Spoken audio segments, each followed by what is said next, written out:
चलिए बच्चों, इस रिजल्ट को एक बार कंपाइल करता हूं कि एग्जैक्टली क्या फाइनल हमारे पास रिजल्ट आया है।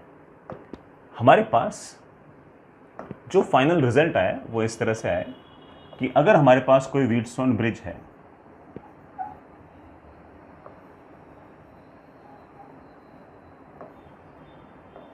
अगर हमारे पास इस तरह से कोई व्हीटस्टोन ब्रिज है, ये वाला रेजिस्टेंस अगर R1, ये R2, ये R3, ये R4 और अगर ये R5 है, तो ऐसे केस में अगर if R1 into R4 is equals to R2 into R3 हुआ, तो उस केस में हम कह सकते हैं कि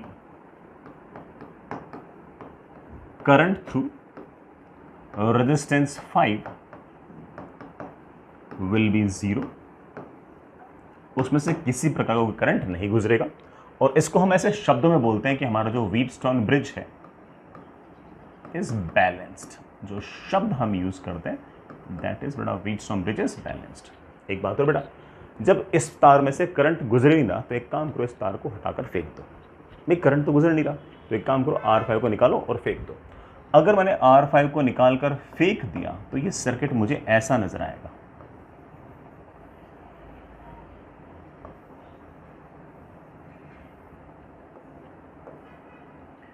ये आपका R1, ये आपका R2, ये आपका R3, ये आपका R4, ऐसा नजर आएगा। ये R1 R2 आपस में कैसे हैं? सीरीज। ये R3 R4 कैसे हैं? सीरीज। आपस में दोनों कैसे हैं? पैरेलल। तो आप कह सकते हो कि it will turn out into like this.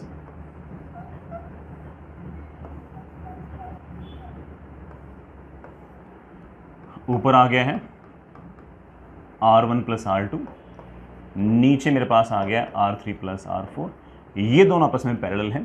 तो आप कह सकते हैं कि इसका R इक्विवेलेंट आएगा। R इक्विवेलेंट याद है ना? वैसे तो हम फॉर्मूला लगा सकते हैं कि 1 upon this plus 1 upon this is equals to 1 upon R equivalent. और हम डायरेक्ट भी कह सकते हैं। कैसे कह सकते हैं कि R1 plus R2 into R3 plus R4 divided by R1 plus R2 plus R3 plus R4। ये आ गया हमारे पूरे सिस्टम का R इक्विवेलेंट। तो हम किसी भी व्हीटस्टोन ब्रिज के लिए ऐसी उम्मीद कर सकते हैं कि अगर वो बैलेंस्ड हुआ तो हम उसका R इक्विवेलेंट बड़े आराम से निकाल लेंगे। आप ये मान के चलो कि आपके जेईई मेन का तो जो भी सवाल होगा जिसमें अगर R इक्विवेलेंट पूछा होगा या फिर R इक्विवेलेंट का कोई यूज होगा, तो या तो वो सीरीज होगा, या वो पैरेलल होगा, या वो ऐसा व्हीटस्टोन होगा जो बैलेंस्ड होगा। मान के चलना कि जो आपका जो व्हीटस्टोन होगा वो बैलेंस होगा, पक्की बात है। आपके सारे के सारे सवाल जेईई मेन लेवल के तो पक्का बन जाएंगे। और मुझे तो ऐसा लगा कि एडवांस के अंदर भी 90% चांस इस बात के हैं कि सवाल सिर्फ और सिर्फ सीरीज, पैरेलल और व्हीटस्टोन ब्रिज, वो भी कौन सा? बैलेंस वाला, उसी का आएगा। सर अगर मान लो कि इनके अलावा कोई सवाल तो वो भी देख लेंगे, वो भी ओपन कर लेंगे, लेकिन इनके अंदर से कोई ना कोई सवाल आपका रहेगा। जैसे मैं एक सवाल कराऊं,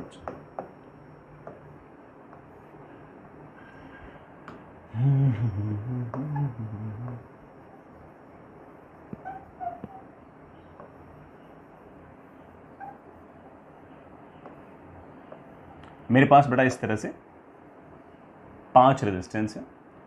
ये वाला रेजिस्टेंस बेटा मेरे पास 5 ओम, ये वाला मेरे पास 10 ओम, ये वाला बेटा मेरे पास 3 ओम, ये वाला 6 ओम और ये वाला root of 19 Om.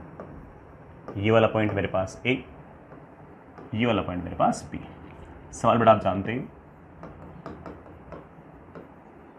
Find equivalent resistance between A and B। A और B के बीच में इक्विवेलेंट रेजिस्टेंस निकालिए बेटा। ये सवाल करते हैं। सबसे पहले नजर आ गया कि यार ये कोई सिंपल सीरीज पैरेलल तो नहीं है। हाँ, व्हीटस्टोन है। कैसे? 1 2 3 4 4 टर्मिनल, एक ये 2 से जुड़ा हुआ है, ये भी 2 से जुड़ा हुआ है, ये वाला 3 से जुड़ा हुआ है। देखिए क्या आपको, ठीक है, ये व्हीटस्टोन ब्रिज है। सर क्या ये व्हीटस्टोन ब्रिज बैलेंस है क्या? अब भगवान से प्रार्थना करो कि हे भगवान ये व्हीटस्टोन ब्रिज बैलेंस हो। बैलेंस हो पाएगा तभी हम सवाल कर पाएंगे, अदरवाइज हमसे इस तरह से तो नहीं होगा। तो चेक कर लेते हैं। 6 × 5 30, 10 × 3 30। अरे ये तो हमारा जो व्हीटस्टोन ब्रिज है ये तो बैलेंस्ड है।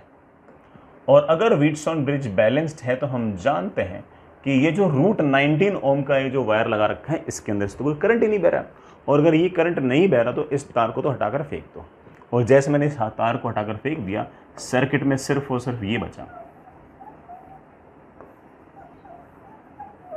सिर्फ ये बचा, ऊपर 5, ऊपर 10, नीचे 3, नीचे 6। बेटा 5 और 10 थोड़ा 15,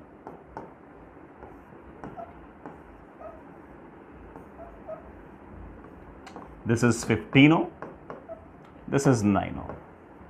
ये 15 ओम और 9 ओम दोनों आपस में कैसे हैं? पैरेलल। तो आप कह सकते हो कि आर इक्विवेलेंट विल बी, या तो बेटा ऐसे लिख दो 1/15 plus 1/19 is equals to 1/R equivalent, या फिर ऐसे लिख दो R1 R2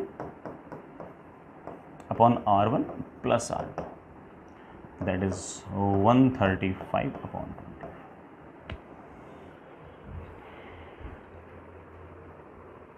ठीक है बच्चों,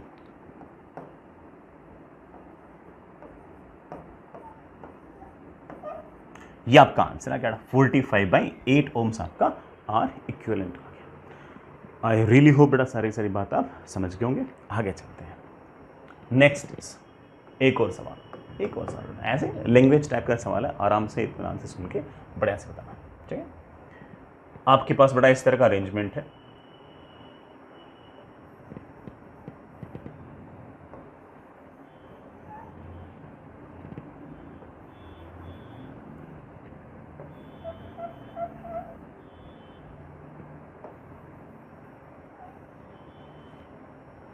this one is 50 ohm, this one is 100 ohm,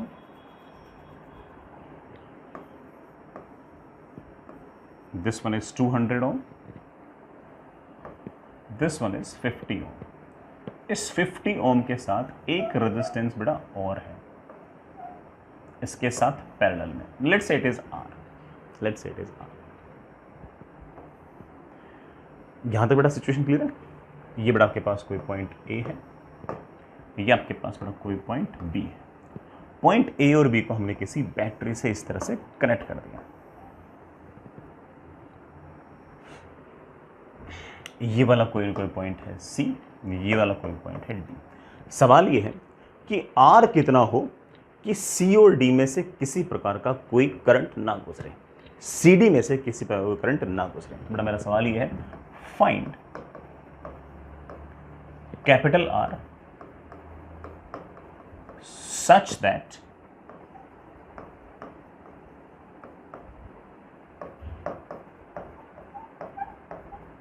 current through C D is zero. CD में से करंट जीरो हो, इसके लिए आर की वैल्यू क्या है ये हमसे पूछा है। बड़ा आपकी करने लायक सवाल है, आप करना चाहो तो इसको कर सकते हो। मेरे ख्याल से तो आपसे ये वाला सवाल बड़े आराम से बन जाए। चलिए बच्चों सोचते हैं इस बारे में। वैसे अगर देखें तो ये भी अपने आप में एक व्हीटस्टोन ब्रिज तो है ही। जैसे ये 50 और ये आर जो है ना, ये तो पैरेलल में लगे हुए हैं। अगर ये दोनों पैरेलल में लगे हुए हैं तो इनको हटाओ और इनकी जगह एक तार लगा दो, 50 ओम और ये आपका आर। ये दोनों पैरेलल में है तो इनका इक्विवेलेंट क्या आएगा? इन दोनों का इक्विवेलेंट आएगा 50 into R upon 50 plus R. तो मेरे पास ये एक इकलौता रेजिस्टेंस आ गया, 50 into R upon 50 plus R. Fair enough. अब हम क्या चाहते हैं? हम चाहते हैं कि इसमें से करंट ना जाए। वो कब होगा? जब हमारा व्हीटस्टोन ब्रिज बैलेंस होगा। बैलेंस कब होगा? जब this into this equal to this into this. Simple, कर लो बेटा सोल्व, आंसर आ जाएगा। मेरे पास आएगा कि व्हीटस्टोन ब्रिज को अगर मुझे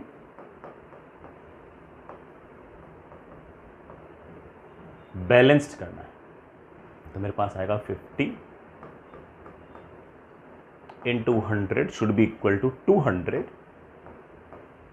multiplied by 50 into R अपॉन 50 प्लस R। बड़ा ये 0 0 कैंसिल, 50 से बड़ा आपका 50 भी कैंसिल।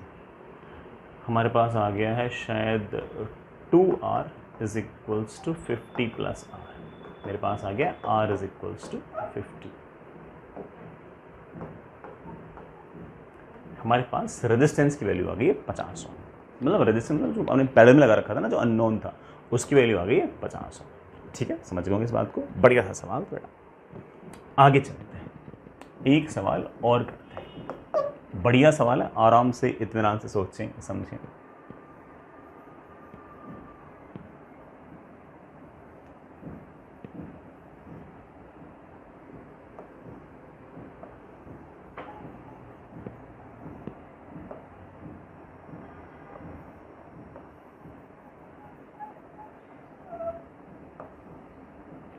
हमारे पास इस तरह से रेजिस्टेंसेस लगे हुए हैं और मैंने इस तरह से एक बैटरी लगा रखी है। बैटरी का बड़ा वोल्टेज लेट से V, ये रेजिस्टेंस आपके पास R, ये भी R, ये भी R, ये भी R और ये भी। ऐसा सवाल है बेटा आपके पास। ठीक है, सवाल है फाइंड इक्विवेलेंट रेजिस्टेंस। बेटा इक्विवेलेंट रेजिस्टेंस बता दो and current in each wire. Current in each wire, हर तार के अंदर करंट बताने की कोशिश करो। बिल्कुल करेंगे, बिल्कुल करेंगे। हो सकता है कि ये सर्किट आपको हल्का सा देखने में अजीब सा लग रहा हो, लेकिन हम इसको थोड़ा सा सुंदर कर सकते हैं। मैं करके दिखाता हूँ। चलिए बच्चों, मैं एक बार इस पॉइंट को मैं एक बार के लिए ए बोल दूँ। ये रहा मेरे पास पॉइंट बी। मैं इस पॉइंट को एक बार के लिए सी बोल देता हूँ और मैं इस पॉइंट को एक बार के लिए डी बोल देता हूँ और मैं इसको एक बार वापस से रीड्रॉ कर रहा हूँ। ठीक है, ये मेरे पास आ गया ए, ये आ गया मेरे पास बी। ए जो है वो बैटरी के हायर पोटेंशियल से जुड़ा हुआ है, बी जो है वो बैटरी के लोअर पोटेंशियल से जुड़ा हुआ है। ऐसी बैटरी जिसका वोल्टेज है वी। ए जो है वो सी से आर रेजिस्टेंस से जुड़ा हुआ है, तो ठीक है बेटा, सी यहाँ कहीं मान लेता हूँ। ए जो है वो सी के साथ आर रेजिस्टेंस से जुड़ा हुआ है। सी जो है वो डी के साथ आर से जुड़ी हुई है, तो चलो हम यहाँ पर एक डी मान लेते हैं। सी जो है वो डी के साथ आर से जुड़ी हुई है। डी जो है वो बी के साथ आर से जुड़ा हुआ है। ठीक है ना। बी जो है वो सी के साथ आर से जुड़ा हुआ है। Last but not the least, A और डी आर से जुड़े हुए हैं। दिख गया बेटा? This is same as this, this is same as this. ये भी अपने आप में एक व्हीटस्टोन ब्रिज था। अब ठीक है, अब तुमको नजर आ गया क्या ये व्हीटस्टोन ब्रिज है? ऑफ कोर्स ये व्हीटस्टोन ब्रिज है। क्या ये व्हीटस्टोन ब्रिज बैलेंस है? देखना जरा, R into R, R square, R into R, R square. ये व्हीटस्टोन ब्रिज तो बैलेंस्ड है, और अगर बैलेंस्ड है तो सी से डी के अंदर किसी प्रकार का करंट नहीं जाएगा, तो सी से डी तक तो बड़ा करंट जाएगा जीरो। आगे तो हम कर लेंगे। सी और डी में अगर करंट नहीं जा रहा तो इस तार को तो बाहर निकाल कर फेंक दो। आर और आर ऊपर कितना हो गया? 2R। आर और आर कितना हो गया? 2R। तो आप कह सकते हैं कि circuit will look like this. ऊपर एक तरीके से 2R, नीचे एक तरीके से 2R। बैटरी है जिसका वोल्टेज आपके पास V। 2R और 2R अगर पैरेलल में है तो हमारा R इक्विवेलेंट तो आ गया, दैट इज, कर लो बेटा सॉल्व, R आ जाएगा। ठीक है बच्चों, हम जानते हैं कि इसमें से करंट जाएगा ऑफ कोर्स बड़ा V/2R, नीचे से भी बड़ा करंट जाएगा V/2R, नेट करंट आपके पास आएगा V/R। दोनों को ऐड किया तो नेट करंट इज V/R। चलो बच्चों, ये V/2R जो करंट है ये यूं गया, यूं गया, यूं गया, यूं गया। इस डायग्राम में अगर दिखाऊं तो करंट आएगा आएगा आएगा A से C,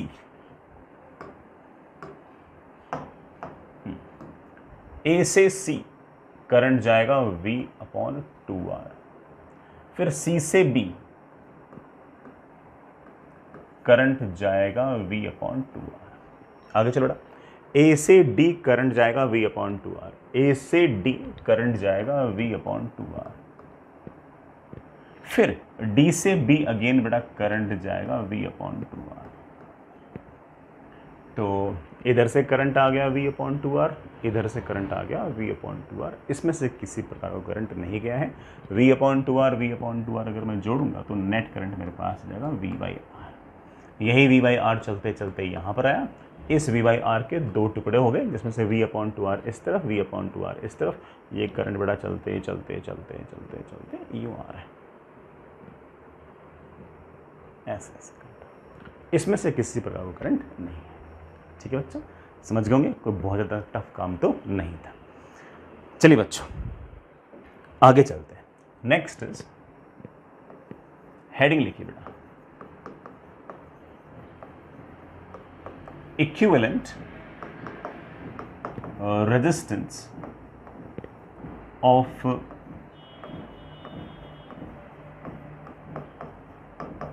सिमेट्रिक सर्किट्स। अगर किसी सर्किट के अंदर सीधा सीरीज पैरेलल ना लगे तो उस सर्किट के अंदर कैसे उस सर्किट के सिमेट्री को यूज करके हम इक्विवेलेंट रेजिस्टेंस निकाल सकते हैं, इस बात को हम देखते हैं, समझते हैं। मैं एक बात बड़ा क्लियर कर दूं कि जेईई मेन के अंदर कोई भी सवाल equivalent resistance of symmetric circuit का ऐसा नहीं पूछ रखा। कोई इक्का दुक्का कोई पूछ रहा तो अलग बात है, इन जनरल इसके सवाल नहीं पूछे। जेईई मेन में तो आप जैसे मैंने कहा कि सीरीज, पैरेलल और व्हीटस्टोन ब्रिज के ही सवाल पूछे गए हैं। हाँ, एडवांस में ऑफकोर्स बड़ा चीज़ें थोड़ी सी टफ तो पूछते ही हैं, तो इक्विवेलेंट सर्किट जो सिमेट्रिक सिस्टम के होते हैं उनके तो सवाल एडवांस में आ सकते हैं। मेरा एम यहाँ पर, मेरे मतलब दो एम है ये सारा सारा पढ़ाने का। पहला एम ये कि मुझे ऐसा लगता है कि एडवांस के अंदर इसका सवाल आ सकता है, तो ऑफकोर्स मुझे पढ़ाना चाहिए। दूसरा एम मेरा ये भी है कि मैं इन सवालों को कराते कराते आपको केसीएल केवीएल सिखाना चाहता हूँ फिर से, कि कैसे केसीएल केवीएल हम बढ़िया तरीके से लगा सकते हैं। और मैं आपको ये सिखाना चाहता हूँ कि आप सर्किट को एनालाइज बेटर तरीके से कर पाएँ, इमेजिन ढंग से कर पाएँ, और आपके आईक्यू पर, एप्टीट्यूड पर, एनालिटिकल स्किल्स पर हल्का फुल्का काम हो सके। तो मुझे इस पूरे के पूरे equivalent circuit of symmetric system पढ़ाने में समय लगेगा, लेकिन वो समय यूजफुल बहुत है। भले ही उसका सवाल ना आए, लेकिन उसके सवाल को करने के लिए हम जो केसीएल केवीएल सीख रहे हैं वो बहुत कम आएगा। और अगर एडवांस में कोई सवाल आ गया तो मजा आ जाएगा। जो हमने पढ़ रखा होगा उसमें से कोई ना कोई अगर सवाल आ गया तो हमारा काम तो काफ़ी बन ही जाएगा। मेरे ख्याल से आप इस बात को बड़ा समझ ही गए होंगे। तो चलिए मैं एक सवाल से स्टार्ट करता हूँ। मैं सवालों के अंदर ही बेटा बातें बता सकता हूँ, अलग से कोई इसकी ऐसी कोई थ्योरी नहीं है। जैसे जैसे हम सवाल करेंगे वैसे वैसे हम कुछ ना कुछ बातें गैदर करते जाएंगे और उससे हम सारे सवाल बड़े आराम से धीरे धीरे बनाते रहेंगे। हमारे पास इस तरह का अरेंजमेंट है बेटा।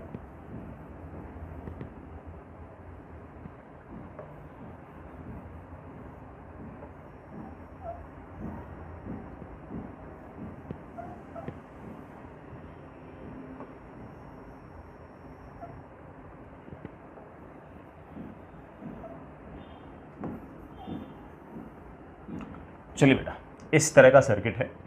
ये रेजिस्टेंस R, ये भी R, ये भी R, ये भी R, ये भी R, ये भी R, ये भी R, ये भी R, और मेरे पास ये दो पॉइंट्स हैं। एक पॉइंट बेटा A रहा, एक पॉइंट मेरे पास B रहा। मुझसे सवाल के अंदर पूछा गया है कि find equivalent resistance between points A and B। A और B पॉइंट के बीच में बड़ा इक्विवेलेंट रेजिस्टेंस आपको निकालना है। सर्किट देखकर आपको आइडिया लग गया होगा कि कोई सिंपल सीरीज पैरेलल दिख तो नहीं रहा। सिंपल सीरीज पैरेलल तो नहीं है, थोड़ा एनालाइज तुम्हें करना पड़ेगा। चलिए बच्चों सोचते हैं इस सवाल को ना, और हो सकता है कि बेटा हम इस सवाल को है ना थोड़ा खूब सारे तरीकों से भी सोचें, क्योंकि मैंने पहले बोल दिया कि हमारा एम जो है वैसे सिर्फ सवाल करना नहीं है, बातों को सोचना, समझना, एनालाइज करना, सर्किट के बारे में बातों को डेप्थ में देखना, ये हमारा बेसिक एम है। सवाल तो बनते रहते हैं। ठीक, चलिए बच्चों करते हैं। ये सारे के सारे अरेंजमेंट को बेटा मैंने किसी V वोल्ट की बैटरी के साथ लगा दिया। ठीक है ना, ये V वोल्ट की बैटरी है, कुछ ना कुछ करंट आएगा। लेट से करंट आया I, यहां से भी करंट आएगा I। इस सर्किट में यार सिमेट्री तो है। जैसे अगर मैं ये वाली हॉरिजॉन्टल लाइन देखूं तो जैसा सर्किट ऊपर है वैसा सर्किट नीचे है। एक सिमेट्री और भी है। इस लाइन के अबाउट देखूं तो जैसा लेफ्ट में है वैसा ही राइट में है, जैसा लेफ्ट में है बेटा वैसा ही राइट में है। तो चलिए मैं आपको ना दोनों सिमेट्रीज को किस किस तरीके से यूज़ कर सकते हैं, किस किस तरीके से हम उस सिमेट्री को यूज़ कर सकते हैं, मैं उसके थ्रू आपको बातें को समझाता हूँ। जैसे पहले मैं ये कह रहा हूँ कि देखो बच्चों, इस लाइन के अबाउट सारा का सारा सिस्टम सिमेट्रिक है। इस लाइन के अबाउट जैसा ऊपर है वैसा नीचे है, ऊपर आर नीचे आर, ऊपर आर नीचे आर, ऊपर आर नीचे आर। तो जैसा सर्किट इस लाइन के ऊपर वैसा सर्किट नीचे। तो मैं ऐसे कह सकता हूं कि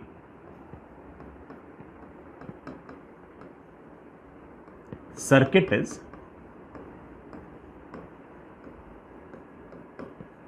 सिमेट्रिक अबाउट दिस एक्सिस। अच्छा बेटा, मैं इस सवाल को ना 3 तरीके से करूंगा। ये तो पहला है, ये तो पहला तरीका था। इस एक्सिस की अबाउट सिमेट्रिक है, इसका क्या अर्थ निकला? इसका ये अर्थ निकला कि अगर आई करंट आएगा तो जैसा सर्किट ऊपर है वैसा सर्किट नीचे है। तो ऑब्वियस बात है कि ऊपर अगर करंट I1 जाएगा तो नीचे से भी करंट कितना जाएगा? I1। जैसा सर्किट ऊपर वैसा सर्किट नीचे, है कि नहीं? तो सर इससे क्या, इससे बेटा ये बात हुई कि लेट से ये वाला जो पॉइंट है ये C है, और लेट से बेटा ये वाला जो पॉइंट है ये D है। अगर A पॉइंट पर पोटेंशियल V है तो रेजिस्टेंस की तरफ जाता हूं तो पोटेंशियल घटता है। कितना घटता है? I1R।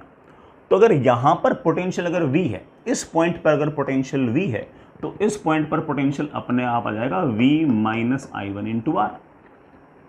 अगर यहां पर पोटेंशियल V है, यहां पर तार के अंदर करंट I1 है और रेजिस्टेंस अगर R है, तो D पॉइंट पर अपने आप पोटेंशियल आ जाएगा V minus I1 into R। इसका मतलब C पॉइंट पर और D पॉइंट पर पोटेंशियल सेम है, होना भी चाहिए, क्योंकि जैसा पॉइंट C है वैसा पॉइंट D है। इस लाइन के अबाउट तो सर्किट तो आपका सिमेट्रिक है। तो आप ऐसा कह सकते हो कि C पॉइंट पर और D पॉइंट पर पोटेंशियल सेम है। तो सर क्या करूं? C पॉइंट पर और D पॉइंट पर पोटेंशियल सेम है, तो बेटा C पॉइंट पर और D पॉइंट पर अगर पोटेंशियल सेम है तो एक काम करो, C को और D को एक जगह रख लो।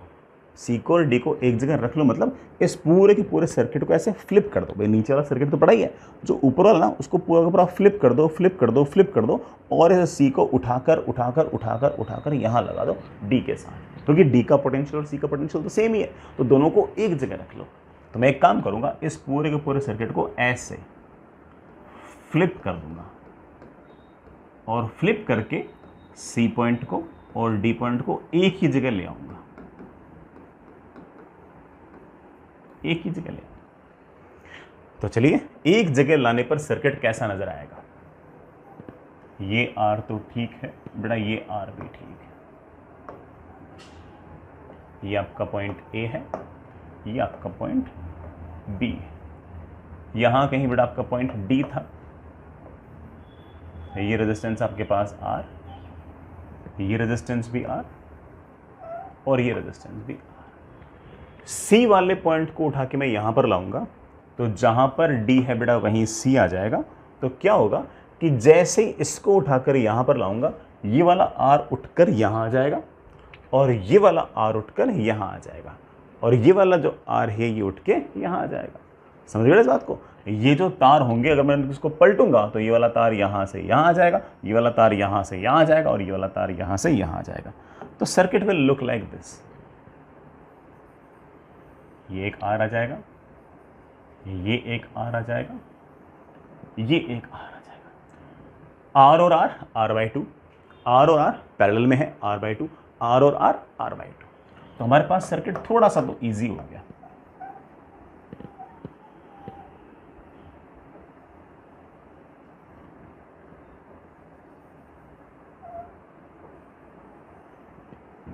ये ले बेटा, ये तेरा पॉइंट B, ये A, ये वाला पॉइंट तेरा C भी है, D भी है, ये R है, ये R है, ये ऑफ कोर्स R/2 है, ये R/2 है और ये R/2।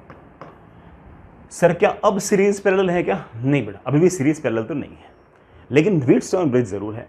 1 2 3 4 4 तो जंक्शन है। एक जना जुड़ा हुआ है 2 से, ये भी जुड़ा हुआ है 2 से, ये जुड़ा हुआ है 3 से, ये भी जुड़ा हुआ है 3 से। व्हीटस्टोन ब्रिज है।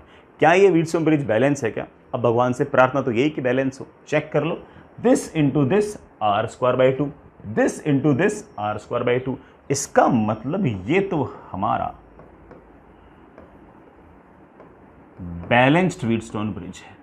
और अगर बैलेंस्ड व्हीटस्टोन ब्रिज है तो हम जानते हैं कि इस R/2 में से किसी प्रकार का कोई करंट नहीं गुजर रहा, और अगर करंट नहीं गुजर रहा तो ये दोनों आपस में सीरीज, ये दोनों आपस में सीरीज, फिर ये दोनों आपस में पैरेलल। तो आप बड़े आराम से कह सकते हो कि सर्किट हमारा ऐसा हो जाएगा कि ऊपर R और R कितना हो जाएगा 2R, नीचे ये वाला R/2 और ये वाला R/2 कितना हो गया बेटा R। This is point A, this is point B. मुझसे पूछा है कि R इक्विवेलेंट क्या होगा। R equivalent will be simply 2R into R upon 3R. So answer comes out to be 2R/3. ये हमारा इक्विवेलेंट रेजिस्टेंस है। सिंपल, समझ गए इस बात को। चलिए बच्चों, अब इसी सवाल को दूसरे तरीके से करते हैं।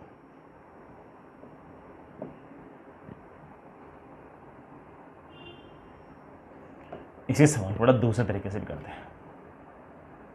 सुनो, अरे ये क्या हुआ?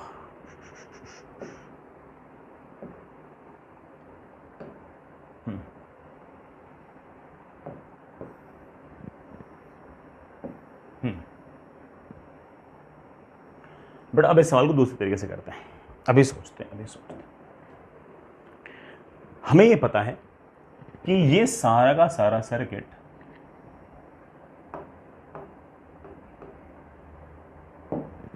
इस लाइन के अबाउट भी सिमेट्रिक है।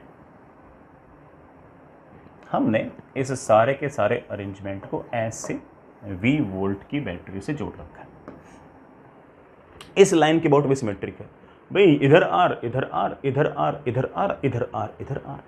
लेकिन फ्लिप मत कर देना कि सर इस A और B को फ्लिप कर दूं। नहीं बेटा, A और B को तो एक जगह रख ही नहीं सकते, क्योंकि A पर पोटेंशियल V है, B पर पोटेंशियल 0 है। तो इस बार A पर और B पर पोटेंशियल सेम नहीं था। हाँ, इस पर और इस पर सेम था तो हमने फ्लिप कर दिया था, वो तो हो चुका। ये दूसरा तरीका है। लेकिन ए कोई कह दे कि सर ये वाली लाइन के अबाउट सिमेट्रिक है, तो सर A और B को एक जगह ले आओ। अरे बेटा, A और B को एक जगह कैसे ले आएंगे? बैटरी से जोड़ रखा है, A को हायर पोटेंशियल पे, B को लोअर पोटेंशियल पे, तो दोनों का पोटेंशियल बराबर है ही नहीं। अब फ्लिप नहीं कर सकते, तो सर क्या कर सकते हो? मेरे पास एक प्लान है। इस लाइन के अबाउट सिमेट्रिक है तो मैं ऐसा कह सकता हूं कि करंट का डिस्ट्रीब्यूशन ऐसा होगा कि इधर से करंट आएगा, मान लो I करंट आया, तो ये I करंट इधर से तो बटेगा और फिर इधर वो करंट ऐसे आ जाएगा। ये I करंट यहां पर बटा और यहां पर जुड़ेगा। अब सिमेट्री से मैं ऐसा कह सकता हूं कि इसमें से अगर करंट गया I1 तो इसमें से भी करंट जाएगा I1। एक तरह से आप ऐसा मान लो कि यहां मिरर लगा हुआ है, सिमेट्री है, तो इधर I1 यूं आएगा तो इधर I1 यूं आएगा। अगर इसमें से I1 यूं आएगा तो इसमें से I1 यूं आएगा। अच्छा सर, इसमें I1 तो इसमें I1 क्यों लिखा? वो बड़ा इसलिए कि हम जानते हैं पहले से कि अप साइड सिमेट्री तो है ना, जैसे ऊपर है वैसे नीचे। हालांकि इसको I2 भी लिखते तो कोई दिक्कत नहीं थी, लेकिन चलो I1 लिख दिया। इधर I1 गया, इधर I1 गया, ये I1 तो ये भी I1, क्योंकि एक तरह से इस लाइन के अबाउट सिमेट्री है। अगर इस लाइन के अबाउट सिमेट्री है तो इसमें I1 आएगा तो इसमें भी I1 आएगा। बिल्कुल मिरर की तरह मान लिया करो कि जैसे हमने कोई प्लेन मिरर लगा रखा है, तो इसमें I1 यूं आते हुए दिखाई देगा तो इसमें I1 यूं जाते हुए दिखाई देगा, इसमें I1 यूं आते हुए दिखाई देगा तो इसमें I1 यूं जाते हुए दिखाई देगा। समझ गए होंगे? जैसे मिरर के अंदर कोई ऑब्जेक्ट अगर V वेलोसिटी से यूं आएगी, बड़ा कोई ऑब्जेक्ट में बड़ा यूं आएगी तो बड़ा इधर इस तरफ यूं आएगी। वैसे यहाँ पर करंट है तो बड़ा ये करंट यूं आएगा तो ये ऐसे जाएगा, ऐसे मान लो बस। यहाँ पर I1 तो यहाँ पर भी I1, यहाँ पर I1 थोड़ा यहाँ पर भी I1, बिल्कुल ऐसे मान लो। मिरर इमेज मान लें तो इधर की तरफ I-2I1 तो यहां पर भी करंट आएगा I-2I1। रेजिस्टेंसेस मिरर इमेज थे तो करंट भी मिरर इमेज होगी। बस इस बात का ध्यान होगी, यहां पर करंट इधर आएगा, यहां पर करंट इधर आएगा, और कोई फर्क नहीं। तो सर इससे क्या नतीजा निकला? बड़ा इससे बहुत ही शानदार नतीजा निकला है। यहां I1 तो यहां I1, इसका मतलब इस R में से तो करंट ही नहीं बह रहा। इसमें I1 तो इसमें I1, इसका मतलब इस R में से तो करंट ही नहीं बह रहा। इसमें I-2I1 तो इसमें से भी I-2I1, तो इसका मतलब इन तारों में से तो करंट नहीं बह रहा। तो इसको और इसको हटा दो। जैसे ही आपने इनको हटाया, दिखने में बेटा ये R, ये R, ये R, ये R, ये आर, ये आर और आर, टू आर, आर और आर, टू आर, आर और R, two R, two R, two R, two R आपस में कैसे हैं? पैरेलल।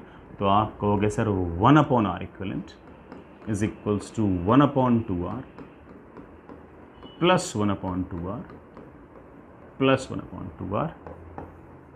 आर इक्विवेलेंट की वैल्यू आ गई है 2r। आर इक्विवेलेंट की वैल्यू आ गई 2r। हमने पहले बड़ा दूसरी सिमेट्री यूज़ करके निकाला था, तब भी हमारा आंसर आया था 2r/3। अब भी आपके पास आया 2r/3। और क्या यूज़ किया हमने? सिमेट्री।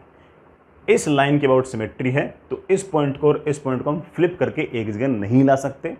इसको और इसको तो ला सकते हैं, इन दोनों को नहीं ला सकते। फिर सर क्या करेंगे बेटा, इसको एक मिरर टाइप मान लो, तो ये आर, तो ये आर, तो ये I1, तो ये I1, ये आर, ये आर, तो ये करंट और ये करंट सेम, ये आर और ये आर, तो ये वाला करंट और ये वाला करंट सेम। बिल्कुल ऐसे मान लिया करो, बड़े आराम से हमारा काम अच्छे से बन जाएगा, कोई दिक्कत नहीं आएगी। एक तीसरा तरीका और है, तीसरा तरीका। हालांकि तीसरे तरीके के अंदर मोस्टली बेटा सिमेट्री वही यूज़ करूंगा जो मैंने इन दोनों सवाल के अंदर यूज़ की है। हमारे पास सर्किट क्या था बेटा, देखना,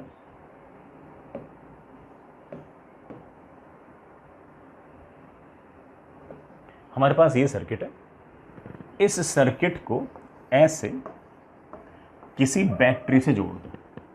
लेट से बेटा मैंने 100 वोल्ट की बैटरी से जोड़ दिया, और 100 वोल्ट की बैटरी से मान लीजिए कि इस सर्किट ने कुल मिलाकर I करंट खाया है, लेट से।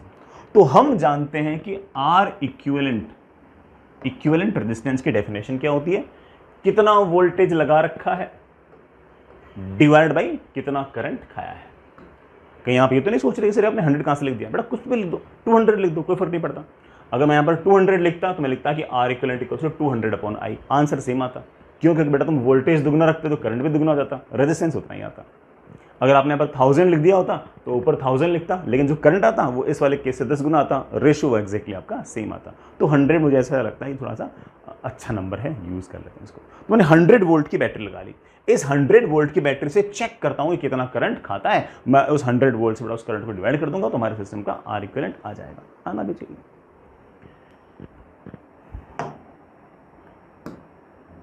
यहां का पोटेंशियल मैंने मान लिया 0, चलते जाओ यहां का भी 0, चलते जाओ। बैटरी के लोअर एंड से हायर एंड जाऊंगा, पोटेंशियल बढ़ेगा कितना? 100। यहां का पोटेंशियल भी 100, यहां का पोटेंशियल भी तो 100। अब देखो करंट है यूं ऐसे, इधर से इधर करंट की तरफ आऊंगा तो पोटेंशियल घटेगा, इधर से इधर करंट की तरफ आऊंगा तो पोटेंशियल घटेगा, इधर से इधर करंट की तरफ आऊंगा तो पोटेंशियल घटेगा।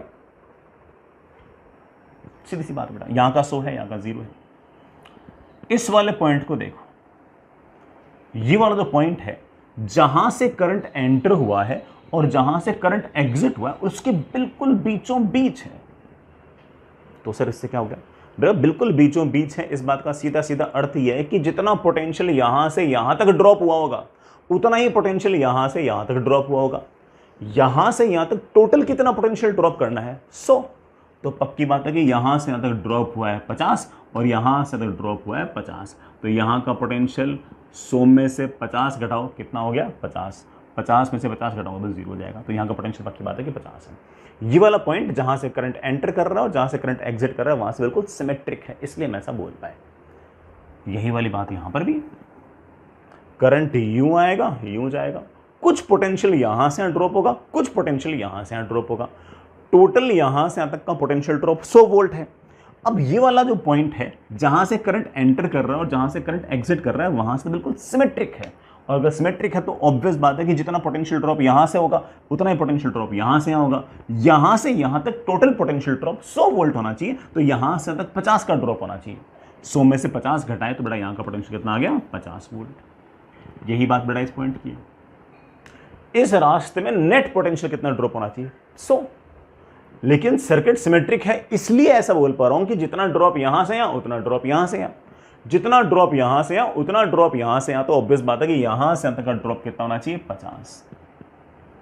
यहां का पोटेंशियल 50, यहां का पोटेंशियल 50, यहां का पोटेंशियल 50। इसका मतलब इस तार में से करंट नहीं जाएगा, इस तार में से करंट नहीं जाएगा। तो करंट कहां से जाएगा? R और R 2R, R और R 2R, R और R 2R, 2r तीनों की तीनों आपस में कैसे हैं, पैरेलल। आर इक्विवेलेंट कितना आ गया, 2r/3। तो सिमेट्री बेटा वही थी, हमने थोड़ा सा ऐसा अलग स्टाइल से सोच लिया, बाकी सिमेट्री तो सेम। ठीक है बच्चों, समझ गए होंगे इस बात को। अब एक सवाल और करते हैं, एक सवाल ऐसा सा ही एक सवाल और करते हैं। उसमें हो सकता है कितने सारे सिमेट्रीज ना हो, बट सवाल मोर और लेस ऐसा है। सुनिएगा,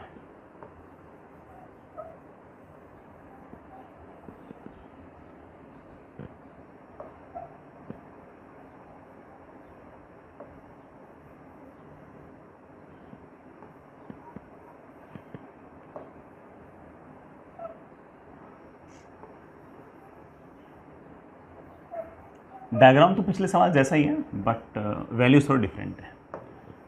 बेटा ये सारे के सारे r हैं और ये आपका 2r है, ये आपका 2r, और this is point A, this is point B। अब सवाल बेटा ये कि आपको ये बताना है कि A पॉइंट और B पॉइंट के बीच में R इक्विवेलेंट मतलब इक्विवेलेंट रेजिस्टेंस कितना है। सवाल है कि बेटा find equivalent resistance between A and B। A और B के बीच में इक्विवेलेंट रेजिस्टेंस कितना होगा, ये हमसे पूछा गया है।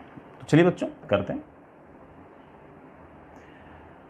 सबसे पहली बात बेटा, इस बार है ना, इस लाइन के अबाउट सिमेट्रिक नहीं है, बिल्कुल सिमेट्री नहीं है। इधर r है, इधर 2r है, इधर r है, इधर 2r है, सिमेट्री नहीं है। लेकिन अभी भी इस लाइन के अबाउट तो सिमेट्री है। चेक कर लीजिए, आपको चेक करना बेटा, चेक कर सकते हो। इस लाइन के अबाउट तो अभी भी सिमेट्री है बच्चे।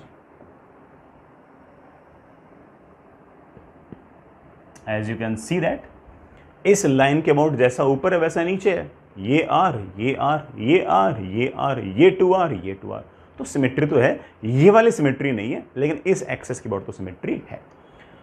इस सारे के सारे अरेंजमेंट को लेट से बेटा मैंने किसी न किसी बैटरी से जोड़ दिया। बैटरी का वोल्टेज लेट से V, और इस V वोल्ट की बैटरी से मान लीजिए कि इसने कोई ना कोई करंट खींच लिया I। अब मैं बाई सिमेट्री एक बात बोल सकता हूं कि जितना करंट ऊपर जाएगा उतना ही करंट नीचे जाएगा। तो यहां से अगर करंट जाएगा I1 तो यहां से भी करंट जाएगा I1। और ऑब्वियस बात है, यहां से I1 जाएगा, यहां से I1 जाएगा, तो यहां से I माइनस 2I1 जाएगा। अब देखो, मुझे पता है कि इस पॉइंट का पोटेंशियल लेट से अगर 0 है तो इस पॉइंट का पोटेंशियल V है। सिमेट्री से हम इस बारे में कन्विंस हो चुके कि जितना करंट ऊपर जाएगा उतना करंट नीचे जाएगा। तो मैं एक बात और बोल सकता हूं कि यहां से यहां तक पोटेंशियल का ड्रॉप होगा I1 माइनस R। तो यहाँ का, चलो ये वाला पॉइंट अगर C है तो यहाँ का पोटेंशियल ऑफ कोर्स हो गया V minus I1 into R। अगर मैं इस पॉइंट को अगर D कहूँ तो मैं बड़े आराम से कह सकता हूँ कि अगर यहाँ का पोटेंशियल V है और अगर मैं करंट की तरफ जाऊंगा तो I1 R पोटेंशियल घटेगा, और इस कारण से D पॉइंट पर पोटेंशियल आ जाएगा V minus I1 into R।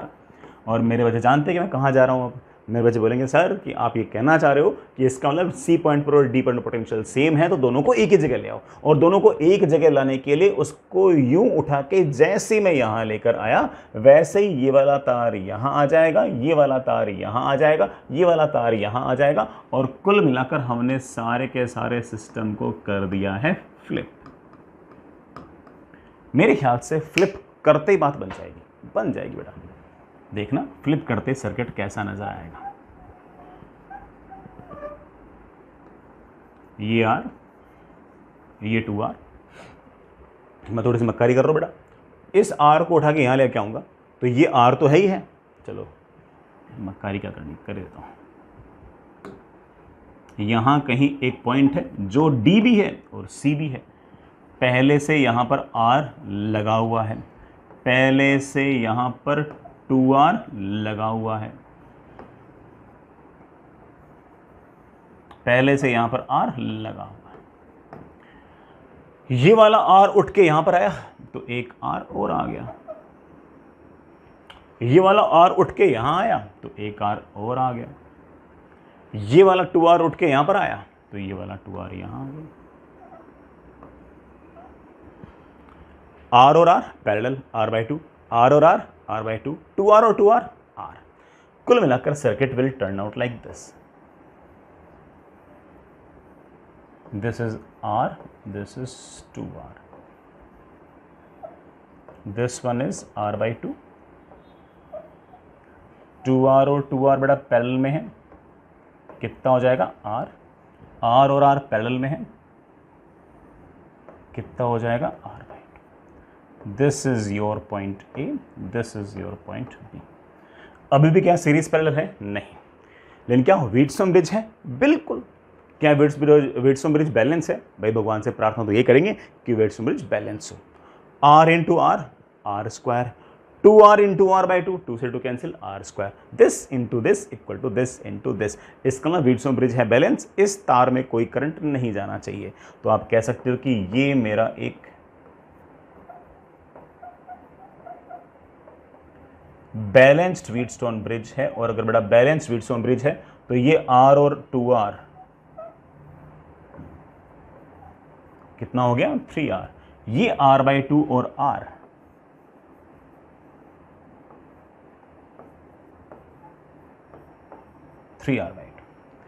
ये दोनों आपस में कैसे हैं? पैरेलल। हम जानते हैं बेटा क्या करेंगे इसका, 1/R equivalent is equals to 1/3R plus 1/3R/2।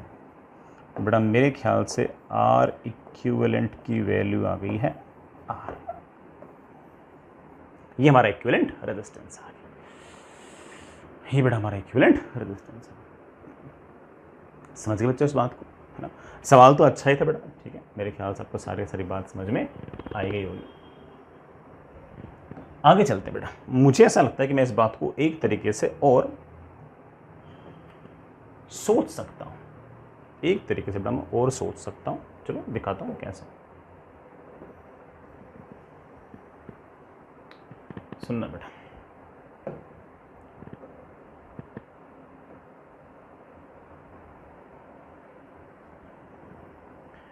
मैं एक तरीके से और बातें बता सकता हूं। सुनना, आंसर तो आ चुका बेटा, आंसर तो आ चुका, हम तो बातें कर रहे हैं कि इस सारे के सारे अरेंजमेंट को मैं 100 वोल्ट की बैटरी के साथ लगा देता हूं और देखता हूं कि इस 100 वोल्ट की बैटरी से ये कितना करंट खींचता है। मैं जानता हूं कि R इक्विवेलेंट क्या होगा, 100/I। बेटा 100 की जगह तुम कुछ और लिखना चाहो लिख सकते हो, उसी रेशियो से आपका I चेंज हो जाएगा, R इक्विवेलेंट वही आएगा। आप 100 की जगह अगर V लिखना चाहो तो V भी लिख सकते हो, कोई इशू नहीं, ठीक है। चलिए बच्चों आगे चलते हैं। यहां का पोटेंशियल बेटा मेरे पास V है, तो मैं एक बात बोल सकता, सॉरी 100 है, मैं एक बात बोल सकता हूं कि यहां का पोटेंशियल 0 है, यहां से आऊंगा तो 100 बढ़ेगा, तो यहां का पोटेंशियल तो आएगा 100। अब देखो बेटा, एक बात तो तय है, एक बात तो बेटा तय है, और वो ये है कि यहां का पोटेंशियल और यहां का पोटेंशियल सेम होगा। कैसे? जितना पोटेंशियल ड्रॉप यहां से यहां तक, उतना ही पोटेंशियल ड्रॉप यहां से यहां तक। यहां से यहां तक पोटेंशियल ड्रॉप है I1R, यहां से तक अभी I1R, तो इसको ना C पॉइंट पर और D पॉइंट पर पोटेंशियल सेम होगा। सर कितना होगा बेटा? पता नहीं, X मान लेता हूं। अगर वहां पर पोटेंशियल X तो यहां पर भी पोटेंशियल X, ठीक है। यहां का मुझे पता नहीं कितना है, मैं Y मान लेता हूं। सर आपने ना पिछला जो सवाल किया था वहां पर 50 मान लिया था। बेटा वहां पर हमने 50 इसलिए मान लिया था क्योंकि मैं वहां पर बोल पाया था कि यहां भी R है, यहां भी R है, यहां भी R है, यहां भी R है, यहां भी R है, यहां भी R है। वहां पर सिमेट्री थी, ये लेफ्ट राइट वाली सिमेट्री थी, उस कारण मैं बोल पाया था कि जितना पोटेंशियल ड्रॉप यहां से तक होगा उतना पोटेंशियल ड्रॉप यहां से तक होगा। लेकिन इस बार तो ऐसा बोल ही नहीं सकते क्योंकि यहां पर तो R है और यहां पर 2R है, तो यहां पर ऐसा नहीं कह सकता। यहां पर पोटेंशियल आपका 50 आएगा, पता नहीं कितना आएगा। एक काम करो, आप एक बार X और Y निकालो, मैं बताऊंगा। X और Y अगर आ गया तो हमारा सवाल बन जाएगा। करो तो सही एक बार, X मतलब यहां का पोटेंशियल, Y मतलब यहां का पोटेंशियल, X मतलब यहां का पोटेंशियल। एक बार X और Y निकालो तो सही, मेरे ख्याल से सारा काम बन जाएगा। X और Y निकालने के लिए एक बार तो बेटा इस पॉइंट पर KCL लगाना। अभी लगाता हूं बेटा, X - 100/R, X - Y/R, X - 0/2R should be equal to 0। इन तीनों करंट का एलजेब्रिक सम 0 होना चाहिए। तो मेरे पास आ गया 2x minus 200 plus 2x minus 2y plus x is equals to 0। तो पहली इक्वेशन मेरे पास आ गई है 5x is equals to 200 plus 2y। एक इक्वेशन से बड़ा बात बनेगी नहीं यार, x और y दो अननोन है तो उनको सॉल्व करने के लिए दो इक्वेशन तो चाहिए ही चाहिए। मैंने इक्वेशन सही तो लिखी ना? हाँ सही लिखी हुई।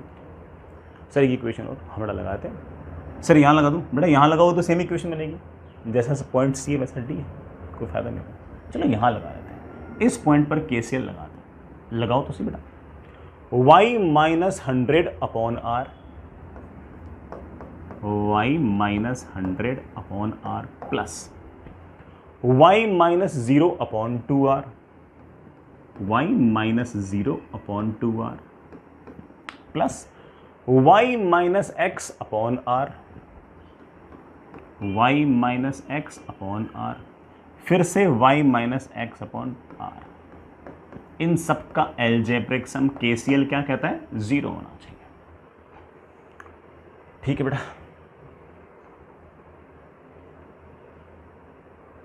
ठीक है। 2y minus 200 plus y plus 4y minus 4x is equals to 0। यहां से मेरे पास आ गया है 6y, sorry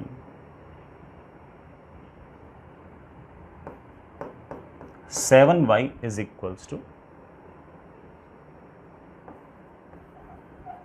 200 plus 4x। This is my equation number 2। हमारा बड़ा काम बन जाएगा, y को उठा के यहां रख दो, x आ जाएगा, फिर x को उठा पे सीधे y आ जाएगा। तो मेरे पास आ गया 5x is equals to 200 plus 2 times y।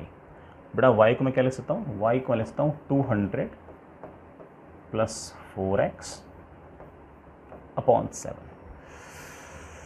हाँ बेटा देखना कितना हो गया, 35x is equals to 1400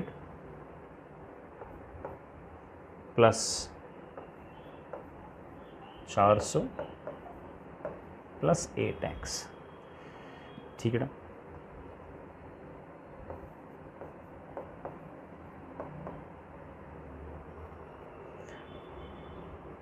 $27x is equals to 1800।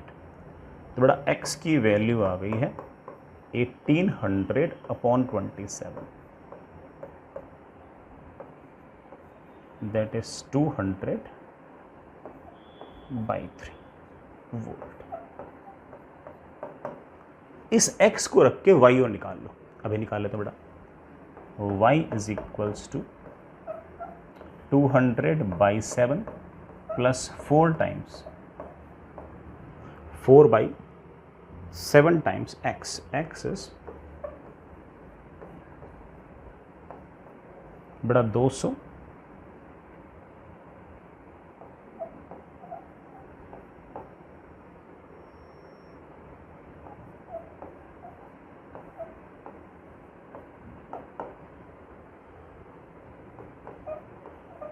1400 upon 21, that is 200 by 3। बेटा ये भी 200 बाई 3 आ गया, ये बेटा आपका 200 बाई 3 आ गया। ठीक है बेटा, यहां का पोटेंशियल 200 बाई 3, यहां का पोटेंशियल 200 बाई 3, यहां का पोटेंशियल 200 बाई 3। इधर से जो करंट जाएगा उसकी वैल्यू होगी 200 बाई 3 माइनस 0 अपॉन 2r। इधर से जो करंट जाएगा वो आएगा 200 बाई 3 माइनस 0 अपॉन 2r। इधर से जो करंट आएगा वो भी आएगा 200 by 3 minus 0 upon 2r। Multiply बेटा 3 कर दो, सेम करंट जा रहा है। 3 से 3 कैंसिल हो गया और बड़ा करंट की मेरे पास बड़े आराम से वैल्यू आ गई है 100/R। इसका मतलब ये वाला करंट, ये वाला करंट, ये वाला करंट, तीनों करंट का जो सम है वही आ गया है। और हम जानते हैं कि पूरे के पूरे सिस्टम का आर इक्विवेलेंट जो होगा, कितने वोल्ट की बैटरी लगाई है, 100 वोल्ट की। इस 100 वोल्ट की बैटरी ने कितना करंट बेटा ड्रॉ किया है यहां से, वो हम निकाल चुके हैं। कितना बेटा, 100/R। 100 से 100 कैंसिल हो गया, आर इक्विवेलेंट की वैल्यू जैसे हमारी एक्सपेक्टेशन थी कि आर आएगी, आर आ चुकी। समझ गए बच्चों इस बात को? इतना सा काम था बेटा, बड़े आराम से आया सारा काम बन गया। समझ गए बच्चों? अच्छा सवाल था। हालांकि इस सवाल के अंदर इंपॉर्टेंट चीज़ क्या थी कि केसीएल कैसे लगाना है। अदरवाइज हम जानते हैं कि हमारा पिछला वाला तरीका कितना आसान था, ये वाला तरीका मुश्किल था। लेकिन इसका यार थोड़ी कि मैं सवाल में कुछ सीखे ही नहीं है, इस तरीके से कुछ सीखे नहीं, बहुत कुछ सीखे हैं, बल्कि इसमें हम ज़्यादा सीखे हैं और जिसमें हमारा आंसर जल्दी आ गया तो उसमें हम कम सीखे। तो बात बड़ा यहाँ पर खूब सारी सीखे। हाँ, कोई बच्चा कह सकता है कि सर मैं 100 वोल्ट की जगह मैं 200 वोल्ट लगा तब भी ये आंसर आता था। बिल्कुल, अगर तो 200 वोल्ट लगाता तो तेरा करंट इतना नहीं आता, तेरा करंट 200/R आता। अगेन तो डिवाइड करता तो आर इक्विवेलेंट ऑफ इसी तरह आर आता। अगर तुमने 100 वोल्ट अगर 1000 वोल्ट की अगर बैटरी लगा दी होती ना तो बेटा तेरा जो करंट ना 1000/R आता। तो 1000/1000/R वापस से आपका आर तो सेम ही आता, कोई दिक्कत नहीं आती। करना चाहो बेटा करके भी देख सकते हो, है ना। इंपॉर्टेंट चीज़ बेटा ये केसीएल वगैरह इक्वेशन वगैरह लगाना, ये मेरे लिए ज़्यादा इंपॉर्टेंट था। आंसर मेरे लिए इतना इंपॉर्टेंट फिलहाल तो नहीं था। ठीक है, अच्छा आगे चलते। चलो बच्चों एक सवाल और करते हैं, है ना। सीख तो बेटा हम रहे हैं बातें बहुत सारी, तो हम एक सवाल और करते हैं। हालांकि मैं सिमेट्री पे तो अभी खूब सारे सवाल करने हैं, बट जैसे सवाल किए मोर और लेस वैसा सही एक सवाल अपन और करते हैं।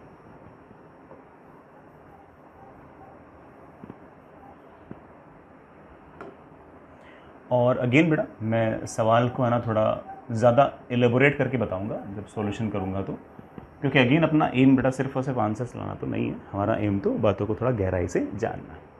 ठीक है, आई होप आप बोर नहीं होंगे।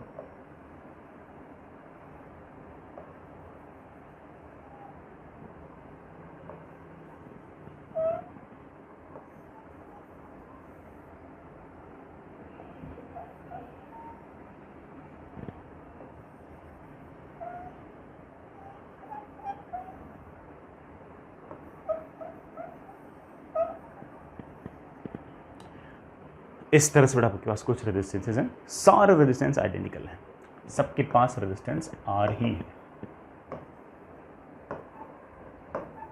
सबके पास बड़ा रेजिस्टेंस जो है वो आर ही है।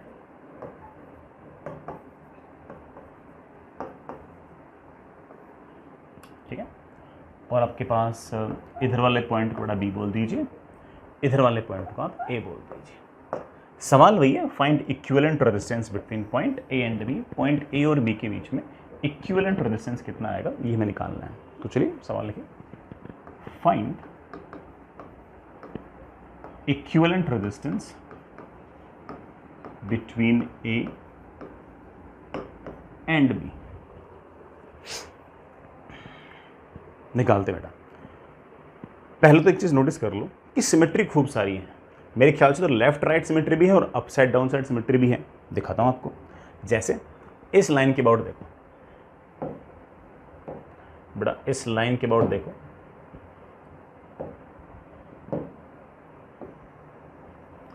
मुझे ऐसा लगता है कि इस लाइन के अबाउट जैसा सर्किट ऊपर है वैसा ही सर्किट नीचे है। ऊपर आर नीचे आर, ऊपर आर नीचे आर, ऊपर आर नीचे आर, ऊपर आर नीचे आर। इससे क्या होगा आप जानते हो, इससे ये होगा कि अगर मैं मार्क करूं कि this point is let's say C, this point is let's say D, let's say this point is E and let's say this point is F, तो मैं कह सकता हूं कि जो पोटेंशियल ई का होगा वही सी का होगा। क्यों होगा वो भी समझा सकता हूं। देखो, हालांकि मैं समझा चुका हूं, है ना, पिछले वाले सवाल में, बट फिर से चलिए मैं इसको किसी वी वोल्ट की बैटरी के साथ ऐसे कनेक्ट कर दूं और मान लीजिए बेटा वी वोल्ट की बैटरी से इसने कुल मिलाकर आई करंट खींचा। अब सर्किट जैसा ऊपर है बेटा वैसा नीचे है, तो मुझे लगेगा कि जितना करंट ऊपर जाएगा उतना ही करंट आपका नीचे जाएगा। अगर ये वाला करंट I1 तो बेटा ये वाला करंट भी तो I1, ये वाला करंट I1 और ये वाला करंट I1, तो मैं इस कारण से मैं ऐसा कह सकता हूं कि अगर इस पॉइंट का अगर पोटेंशियल V है तो यहां से यहां तक I1 R पोटेंशियल घटेगा और E पॉइंट पर पोटेंशियल हो जाएगा V minus I1 into R। C point पर भी पोटेंशियल हो जाएगा V minus I1 into R। तो आप ऐसा कह सकते हो कि चाहे आपका C पॉइंट हो चाहे आपका E पॉइंट हो, दोनों ही जगह पोटेंशियल हो गया है V minus I1 into R। ठीक है बेटा। इसी तरह से मैं एक बात और बोल सकता हूं कि यहां पर बेटा I करंट है, जितना करंट इधर से आएगा उतना ही करंट इधर से आएगा, क्योंकि जैसा सर्किट ऊपर वैसा सर्किट नीचे। तो करंट के अपोजिट जाओगे तो पोटेंशियल बढ़ेगा, करंट के अपोजिट जाओगे तो पोटेंशियल बढ़ेगा। जितना पोटेंशियल यहां से यहां बढ़ेगा उतना पोटेंशियल यहां से यहां बढ़ेगा। आप कह सकते हो कि डी पॉइंट पर और एफ पॉइंट पर पोटेंशियल भी एग्जैक्टली सेम है। डी पर और एफ पर भी पोटेंशियल सेम है और सी पर और ई पर भी अगर सेम है तो आप बड़े आराम से कह सकते हो कि हम इनको एक जगह ले आते हैं। किन किन को एक जगह ले आते हैं? सी को और ई को एक जगह ले आता हूं और डी को और एफ को एक जगह ले आता हूं, और इसके लिए मुझे पूरे सर्किट को करना पड़ेगा फ्लिप। जैसे ही सर्किट को करूंगा फ्लिप, बेटा जैसे ही इस ई पॉइंट को उठाकर यहां पर लेके आऊंगा तो ये वाला तार यहां आ जाएगा, ये वाला तार बेटा यहां आ जाएगा, ये वाला तार यहां आ जाएगा, ये वाला तार यहां आ जाएगा और ये वाला तार यहां आ जाएगा। जैसे ही ये वाला तार उठ के यहां पर आ जाएगा आर और आर R/2, ये वाला तार उठ के यहां पर आएगा आर और आर R/2, ये वाला तार उठ के यहां पर आएगा आर और आर R/2, ये वाला तार यहां से उठ के आएगा आर और आर R/2, ये वाला तार उठ के यहां पर आएगा आर और आर R/2। चलो मैं बना देता हूं वापस से, मुझे बेटा नया डायग्राम बनाना पड़ेगा, बनाता हूं। ये आपका A, ये आपका B, इनके बीच में तो R और R पहले से लगे हुए थे। ठीक है बेटा। यहां कहीं आपका C पॉइंट था जहां पर अब E भी आ गया है, यहां कहीं बेटा आपका D पॉइंट था जहां पर अब F भी आ गया है। अलग अलग नहीं दिखा रहा बेटा, सीधा लिख दूं कि यहां पर R/2 आ जाएगा, यहां पर R/2 आ जाएगा, यहां पर भी बेटा R/2 आ जाएगा, यहां पर भी बेटा R/2 आ जाएगा और यहां पर भी R/2। Fair enough? चलिए बच्चों, हालांकि एक सिमेट्री सर्किट में और थी। वो दूसरी सिमेट्री क्या थी बेटा? दूसरी सिमेट्री थी ये वाली कि इस लाइन के अबाउट जैसा सर्किट बेटा लेफ्ट में वैसा सर्किट राइट में। तो बेटा ये आर पूरे वायर का है, मैंने ऐसे थोड़ा ऐसे मत सोचना कि सर ये आर सिर्फ और सिर्फ यहाँ पर है, ये पूरे वायर का है। वरना बच्चा सोचेगा देखो सर इसके लेफ्ट में तो आर है राइट में नहीं है ना, ये पूरा है। ठीक, तो जैसा सर्किट लेफ्ट में वैसे सर्किट राइट में। तो आप यहाँ पर एक मिरर टाइप मान सकते हो। तो सर मिरर टाइप मानने से फायदा क्या होगा बेटा? मिरर टाइप मानने से फायदा ये होगा कि अगर आपने इस तार में करंट I1 दिखाया है तो आप इस तार में भी करंट दिखा सकते हो I1, बस यहाँ पर आते हुए यहाँ पर जाते हुए। यहाँ पर अगर आपने करंट I1 दिखाया है तो आप यहाँ पर भी दिखा सकते हो I1। अगर आपने यहाँ पर दिखाया है I-2I1 तो आप यहाँ पर भी दिखा सकते हो I-2I1। सिर्फ और सिर्फ इस कारण से कि इस लाइन के बोर्ड जैसा लेफ्ट में बेटा वैसा राइट में। फ्लिप मत कर देना, ए पॉइंट का और बी पॉइंट का पोटेंशियल सेम नहीं है। ए और बी के बीच ही तो आर इक्विवेलेंट निकालना है। ए को हमने हायर पोटेंशियल रखा है, बी को हमने लोअर पोटेंशियल रखा है। फ्लिप नहीं कर सकते, फ्लिप तो ऊपर नीचे कर सकते हैं। ठीक है बेटा। तो जो लेफ्ट राइट सिमेट्री है उससे बेटा क्या फर्क पड़ेगा दिखाता हूं। मुझे एक बार डायग्राम थोड़ा सा वापस से बनाना पड़ेगा।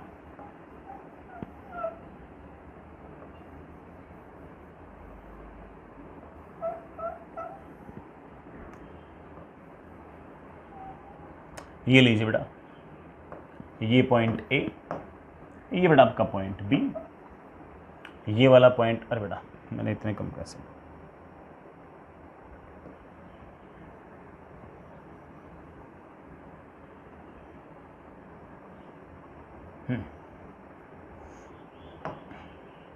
ये वाला आपका पॉइंट सी,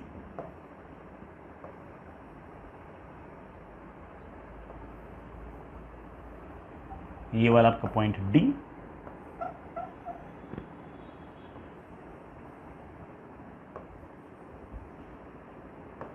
ये भी R/2, ये भी R/2, ये भी r/2, ये भी r/2। गौर कीजिएगा बेटा, इस लाइन के अबाउट भी आपका सारा का सारा सिस्टम सिमेट्रिक है, हम बात पहले से कर चुके हैं बेटा। तो अगर यहां से I करंट आया, I1 ऊपर गया, I1 नीचे गया, अरे बेटा वो एक साथ ही दिखा दिया तो 2I1 लिख दूं।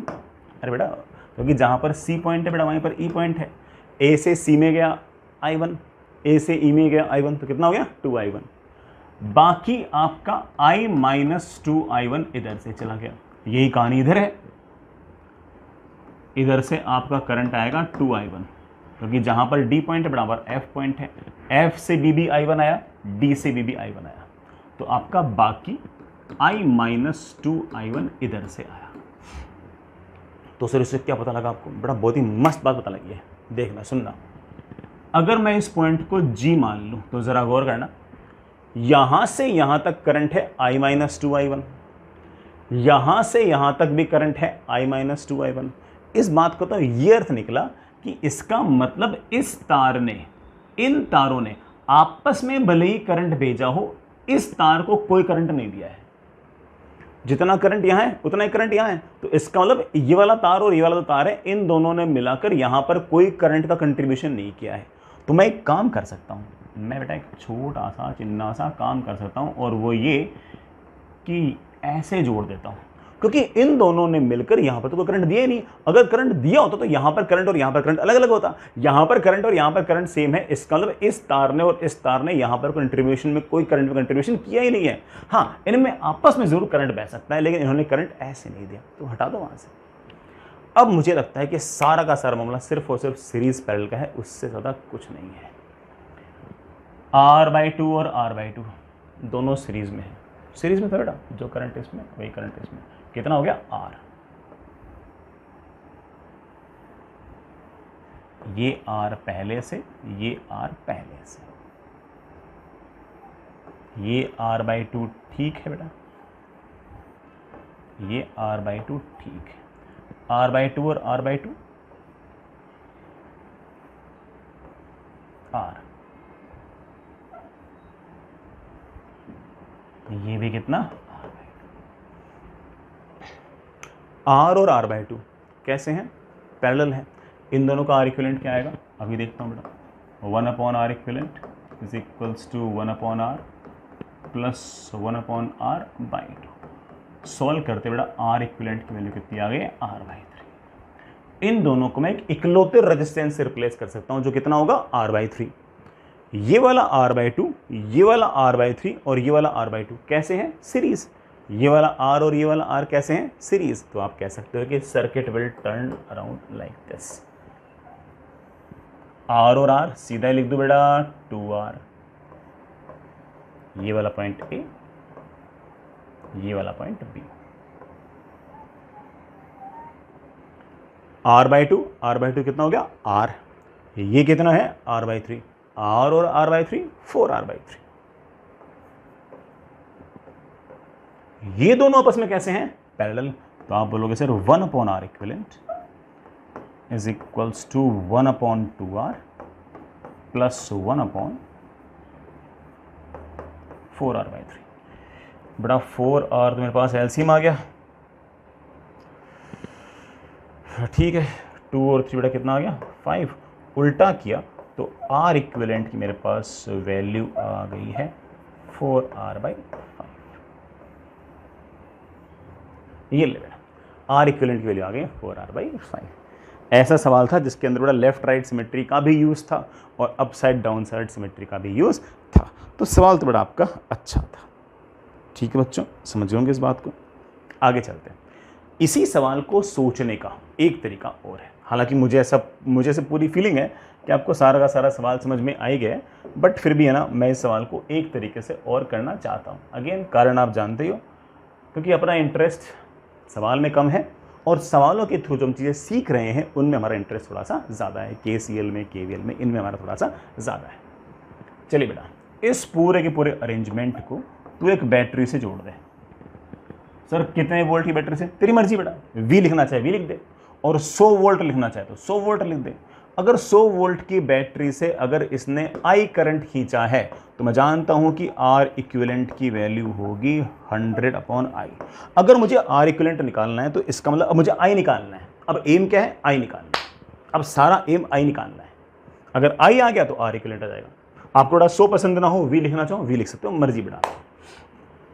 ये जो आई करंट था ये बट गया, ये बड़ा बट गया, इधर इधर इधर। मेरे बच्चे जानते हैं इस बात को कि सर जैसा सर्किट ऊपर वैसा सर्किट नीचे, तो इधर से करंट जाएगा I1, इधर से भी करंट जाएगा I1। तो ऑब्वियस बात है बाकी बचा हुआ I-2I1 इधर से निकलेगा।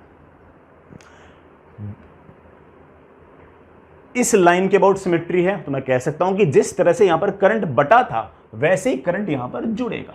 आप एक मिरर टाइप मान लो, बस इतना फर्क है कि जो करंट बटा वही करंट यहां पर जुड़ जाएगा। इधर से आएगा I1, इधर से आएगा I-2I1 और यहां से वापस से आएगा I1। इस पॉइंट का पोटेंशियल मेरे बच्चे बोलेंगे सर 0 वोल्ट, यहां से यहां होगा 100 बढ़ेगा तो यहां का पोटेंशियल 100 वोल्ट। इधर से इधर आऊंगा तो 100 वोल्ट पोटेंशियल घटेगा, तय बात है।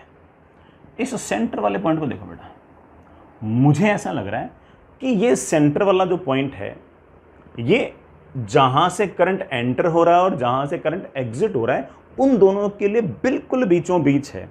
और इसके लिए जैसा सर्किट इधर है वैसा सर्किट इधर है, तो मुझे लग रहा है कि जितना पोटेंशियल ड्रॉप यहां से यहां तक होगा उतना ही पोटेंशियल ड्रॉप यहां से यहां तक होगा। यहां से यहां तक तो टोटल 100 पोटेंशियल डिफरेंस का ड्रॉप है, तो यहां से यहां तक 50 घटना चाहिए। 100 तो पहले से ही है, तो यहां का पोटेंशियल तो हम बड़े आराम से 50 बोल देंगे।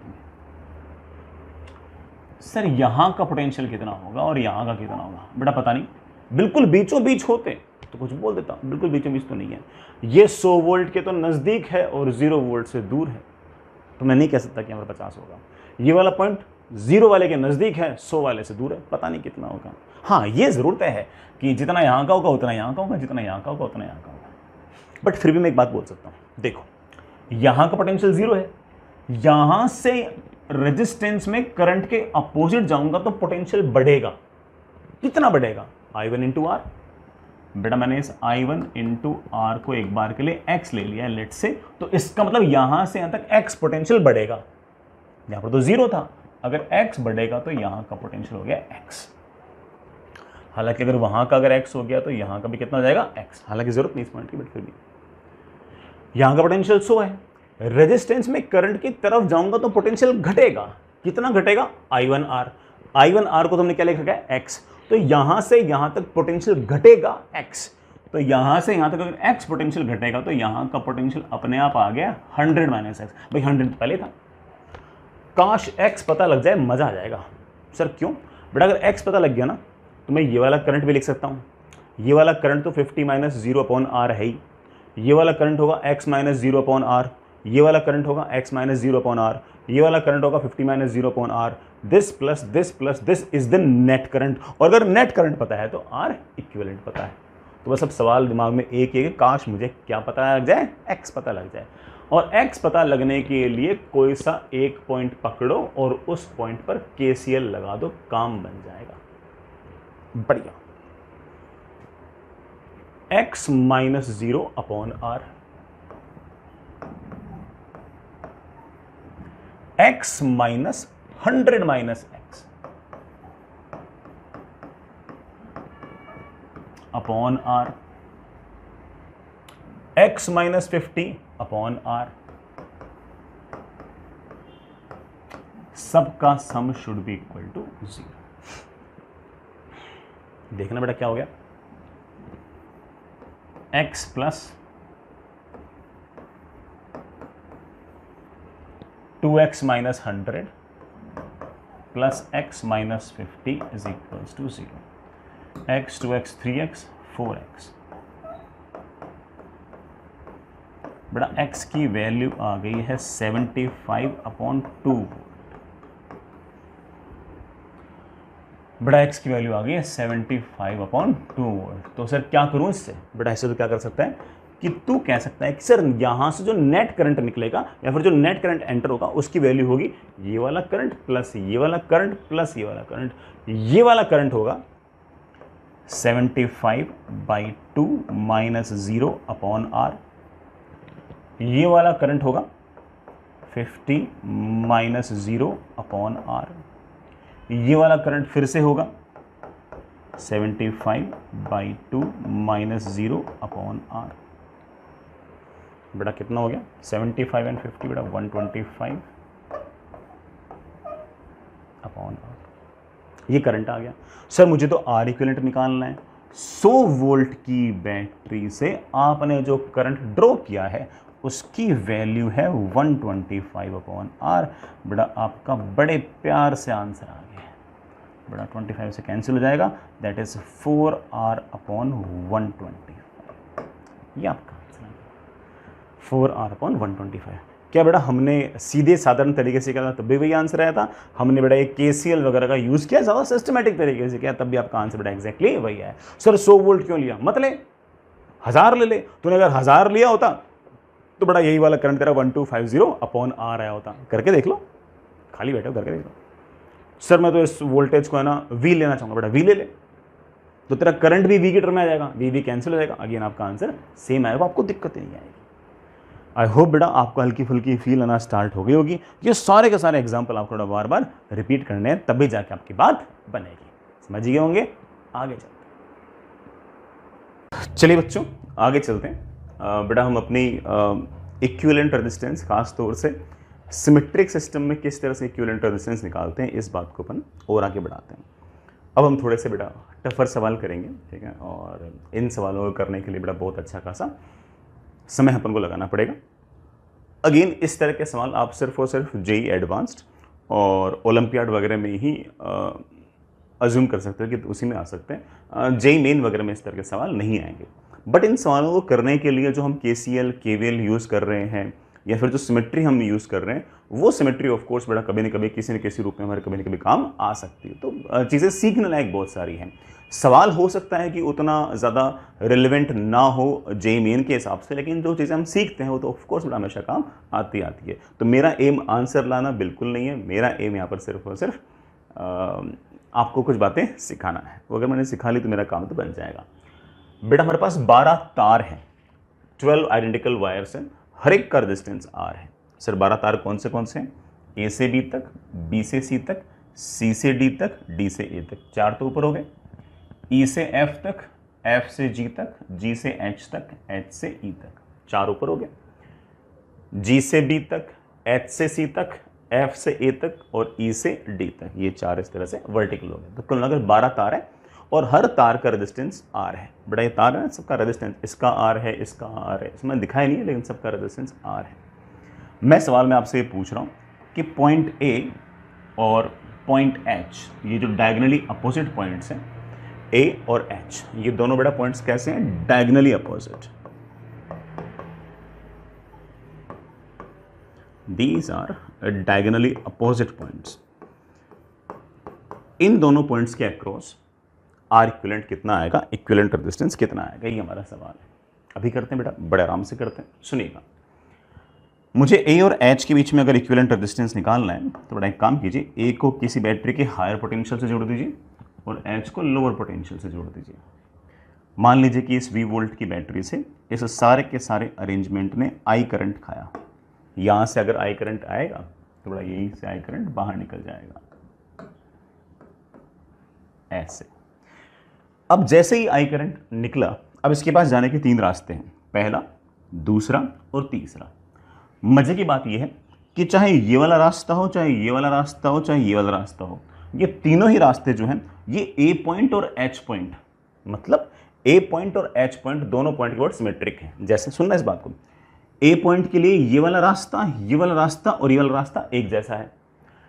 H पॉइंट के लिए भी ये वाला रास्ता, ये वाला रास्ता, ये वाला रास्ता एक जैसा है। All these 3 path are identical for point A। Of course ये वाला रास्ता, ये वाला रास्ता, ये वाला रास्ता एक जैसे हैं। इधर भी रेजिस्टेंस R, इधर भी R, इधर भी R। पॉइंट H के लिए भी ये वाला रास्ता, ये वाला रास्ता, ये वाला रास्ता एक जैसे है। इधर से करंट यूं आएगा, इधर से करंट बेटा यूं आएगा, इधर से बड़ा करंट यूं आएगा, मोर और लेस सारे के सारे रास्ते बड़ा एक जैसे सही है एच पॉइंट और ए पॉइंट के लिए। तो मैं ऐसा कह सकता हूं कि these three ways are exactly same. कौन से? आपका ए बी, ए डी और ए एफ, ये तीनों रास्ते एक जैसे हैं। मैं कह सकता हूं कि path A B, A F and A D are identical. सही बात है बेटा। और अगर तीनों के तीनों रास्ते अगर आइडेंटिकल हैं तो मैं ऐसा कह सकता हूं कि इसमें से करंट जाएगा I/3, तो इसमें से भी करंट जाएगा I/3 और इसमें से भी करंट जाएगा I/3। तीनों में से करंट बराबर जाएगा, नेट तो आ जाना चाहिए था ना। यही हाल बेटा यहां पर है। इस एच पॉइंट पर करंट इधर से भी आ रहा होगा, इधर से भी आ रहा होगा और इधर से भी आ रहा होगा। ये वाला रास्ता, ये वाला रास्ता और ये वाला रास्ता एच पॉइंट के लिए एक जैसे सही है। ये वाला रास्ता, ये वाला रास्ता और ये वाला रास्ता, ये तीनों रास्ते हमारे इस ए पॉइंट के लिए भी एक जैसे ही हैं। भाई रूम के उस कोने के लिए, रूम के उस कोने के लिए ये वाली लेंथ, ये वाली लेंथ और ये वाली लेंथ सिमेट्रिक है। उस कॉर्नर के लिए तो ये वाली लेंथ, ये वाली लेंथ और ये वाली लेंथ एक जैसी है ही है। वो जो डायगोनली अपोजिट पॉइंट है ना, उसके लिए भी ये वाली लेंथ, ये वाली लेंथ, ये वाली लेंथ एक जैसी है। और अगर तीनों की तीनों लेंथ अगर एक जैसी, तो आप ऐसा कह सकते हो कि यहां से भी करंट आएगा I/3, यहां से भी करंट आएगा I/3 और यहां से भी करंट आएगा I/3। आप कहोगे ठीक है सर, सिमेट्री तो मैं याद कर लूंगा, कोई बहुत बड़ा इशू है नहीं। और दिख भी रहा है कि हाँ भाई इस ए पॉइंट और एच पॉइंट के लिए ये तीनों के तीनों किस तरह से सिमेट्री का यूज करके हमने करंट बराबर कह दिया है। सर फायदा क्या है? बड़ा फायदा है। जैसे मान लो कि मैं कह दूं कि एच पॉइंट पर पोटेंशियल 0 है, रेजिस्टेंस में करंट के अपोजिट जाऊंगा तो पोटेंशियल बढ़ेगा, तो जी पॉइंट पर पोटेंशियल आएगा I/3 into R. G point पर पोटेंशियल बड़ा कितना आएगा? I/3 into are. इसी तरह से रेजिस्टेंस में करंट के अपोजिट जाऊंगा तो पोटेंशियल बढ़ेगा, ई पॉइंट पर भी पोटेंशियल आएगा I/3 इंटू आर।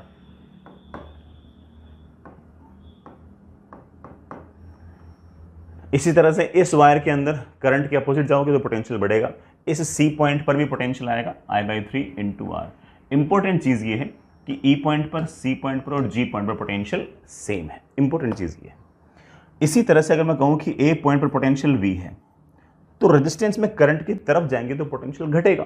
कितना घटेगा? आप बोलोगे सर I/3 इंटू आर घटेगा, तो बी पॉइंट पर पोटेंशियल अपने आप आ जाएगा V minus I/3 into R. B point पर अपने आप पोटेंशियल आ जाएगा V minus I/3 into are. इसी तरह से इस डी पॉइंट पर भी पोटेंशियल आ जाएगा V minus I/3 into are. इसी तरह से इस एफ पॉइंट पर भी पोटेंशियल आ जाएगा V minus I/3 into R. Important चीज ये नहीं कि पोटेंशियल कितना आया है, इंपॉर्टेंट चीज ये है कि पोटेंशियल बराबर आया है बी पॉइंट पर, डी पॉइंट पर और एफ पॉइंट पर। जिन जिन पॉइंट पर पोटेंशियल बराबर आया है उन सारे के सारे पॉइंट्स को हम एक जगह पड़ा हुआ मान सकते हैं, और एक जगह जैसे ही पड़ा हुआ मानेंगे हम सर्किट बड़ा वापस से रीड्रॉ कर सकते हैं। रीड्रॉ कर सकते हैं, अभी करते हैं। चलिए बच्चों, सर्किट को फिर से अपन रीड्रॉ करते हैं। जिन दोनों पॉइंट के बीच में आर इक्विवेलेंट निकालना है, ए और एच के बीच में, उन दोनों को तो दूर दूर लिख दो। तो ये तो रहा बेटा तुम्हारा पॉइंट ए, और ये रहा बेटा आपका पॉइंट एच। अब ये जो बी पॉइंट, डी पॉइंट और एफ पॉइंट है, इनको एक जगह दिखाओ। ये जो बी पॉइंट, डी पॉइंट और एफ है, इनको एक जगह दिखाओ। क्यों? क्योंकि तीनों का पोटेंशियल सेम है। इसी तरह से सी, ई और जी, सी, ई और जी, इनको एक जगह दिखाओ। और कुल मिलाकर 8 ही तो पॉइंट थे। ए था, एच था, 3 ये 6 और 2 कितने हो गए? 8। अब सारे के सारे सर्किट को वापस से ड्रॉ करो। अभी करता हूं। एक रेजिस्टेंस है ए से बी, ये रहा बेटा आपका ए, ये रहा आपका बी। ए से बी तक रेजिस्टेंस है, ठीक है बेटा। अगला रेजिस्टेंस है बी से सी, बी यहां रहा, सी यहां रहा। अगला रेजिस्टेंस है सी से डी, बेटा सी यहां रहा, डी यहां रहा, सी यहां रहा, डी यहां रहा, बना दो। अगला रेजिस्टेंस है डी से ए, बेटा डी यहां रहा, ए यहां रहा। आगे चलो। अगला रेजिस्टेंस ये वाला लिख लो, डी से ई, बेटा डी से ई, डी यहां है, ई यहां है। अगला रेजिस्टेंस है ए से एफ, ए बेटा यहां पर है, एफ यहां पर है। अगला रेजिस्टेंस है बी से जी, बेटा बी यहां पर है, जी यहां पर है। अगला रेजिस्टेंस है सी से एच, बेटा सी यहां पर है, एच यहां पर। हो गया बेटा। अब ऊपर वाले बचे। अगला है जी से एच, बेटा जी यहां है, एच यहां। अगला रेजिस्टेंस है एच से एफ, बेटा एच यहां पर है, कौन सा, जी से एफ, सॉरी बेटा जी यहां पर है, एफ यहां पर है।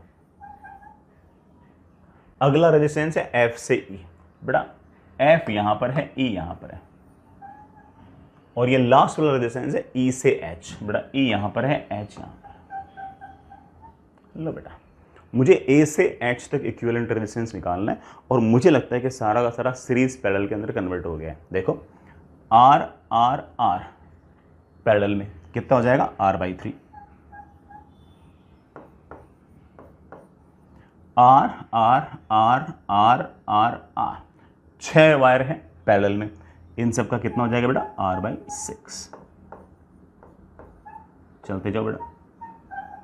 आर आर आर कितने हैं, 3 रेजिस्टेंस है पैरेलल में, R/3। ये मेरे पास A है, ये डायमेट्रिकली अपोजिट पॉइंट मेरे पास H है। ये तीनों के तीनों आपके सीरीज में हैं। आप बड़े आराम से कह सकते हैं कि R इक्विवेलेंट की मेरे पास वैल्यू आ गई है, R/3 plus R/6 plus R/3। Answer comes out to be 5R/6। ये बेटा हमारा आंसर है 5R/6। समझ गया बेटा इस बात को। आगे चलते चलिए बच्चों, इसी सवाल को हम एक तरीके से और सोचते हैं।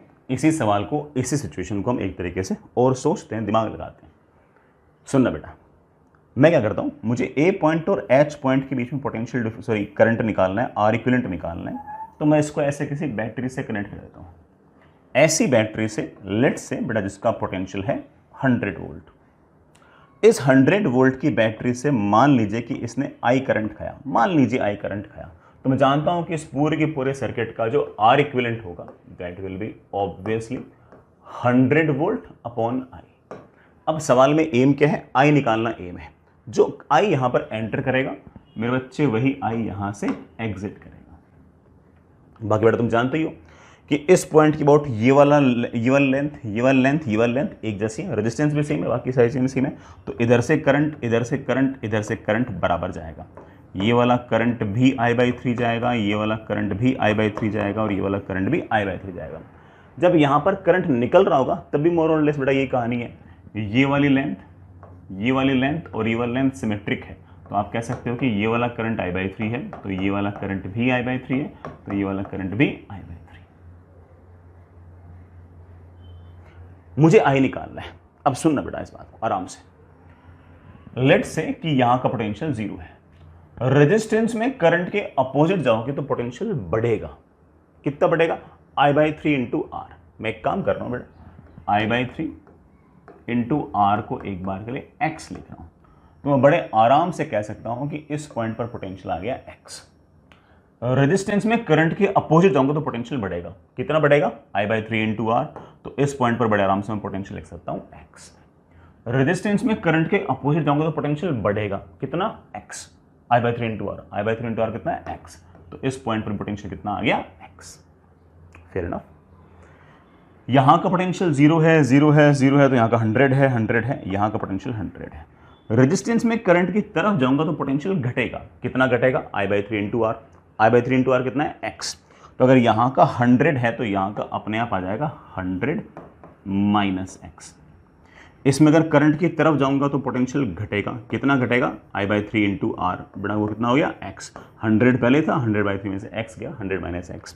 यहाँ का पोटेंशियल 100 है, यहाँ से करंट की तरफ जाऊंगा तो पोटेंशियल घटेगा। कितना घटेगा, I/3 into R. I/3 into R कितना है, x। तो यहाँ से तक पोटेंशियल घटेगा x, तो यहाँ का पोटेंशियल आ गया मेरे पास 100 माइनस x।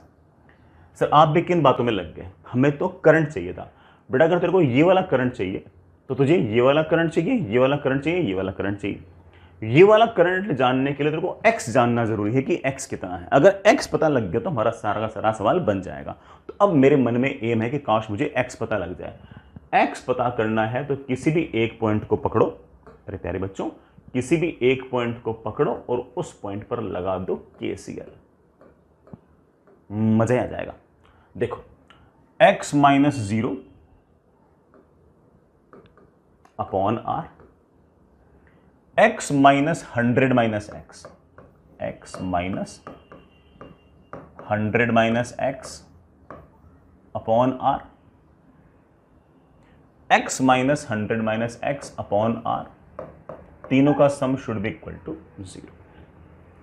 बड़ा हमारे पास आ गया x प्लस बड़ा वो कितना हो गया 2x, 2x इंटू 2 कितना हो गया 4x minus 200 is equals to 0।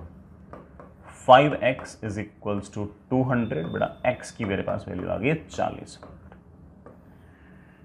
इसका मतलब अगर 100 वोल्ट की बैटरी लगाऊंगा तो यहां का पोटेंशियल मेरे पास होगा 40 वोल्ट, यहां का पोटेंशियल भी मेरे पास होगा 40 वोल्ट और यहां का पोटेंशियल भी मेरे पास होगा 40 वोल्ट। इधर से करंट आएगा 40 माइनस 0 अपॉन आर, इधर से भी करंट आएगा 40 माइनस 0 अपॉन आर, इधर से भी करंट आएगा 40 माइनस 0 अपॉन आर। कुल मिलाकर मेरे पास करंट आ गया 120 अपॉन आर। ये मेरे पास आई आ चुका है, और अगर आई आ चुका है तो आर इक्विवेलेंट आ चुका है। आर इक्विवेलेंट की वैल्यू मेरे पास बड़े आराम से आ गई, that is 100 upon I. But what is I? I is but of course 120 upon R. As you can see that कि R equivalent is simply 5R/6। ये है हमारा इक्विवेलेंट रेजिस्टेंस। अगर आपने 100 वोल्ट की बैटरी के लिए अगर 1000 वोल्ट की बैटरी ली होती तब भी आर इक्विवेलेंट का आंसर आपका एग्जैक्टली सेम ही आता। 10 गुना अगर बैटरी रखते बेटा करंट भी आपका 10 गुना ही आता, लेकिन आपका वोल्टेज आपका आर इक्विवेलेंट तो एग्जैक्टली सेम ही आता। समझ ही गए होंगे इस सवाल को। हालांकि मैं जानता हूं कि पहले वाला तरीका ज़्यादा आसान था, लेकिन इसमें बेटा हमने थोड़ा सा KCL वगैरह देखा तो हो सकता है कि आपको ज़्यादा अच्छा लगा हो। ठीक है, तो इस तरह से सिमेट्री का यूज़ करके हम बड़े आराम से मचा सकते हैं, कोई खास इतनी बड़ी बात इसमें नहीं है। आगे चलते हैं। चलिए बच्चों आगे चलते हैं, एक और सवाल करते हैं। SSI सवाल है, सुनिएगा।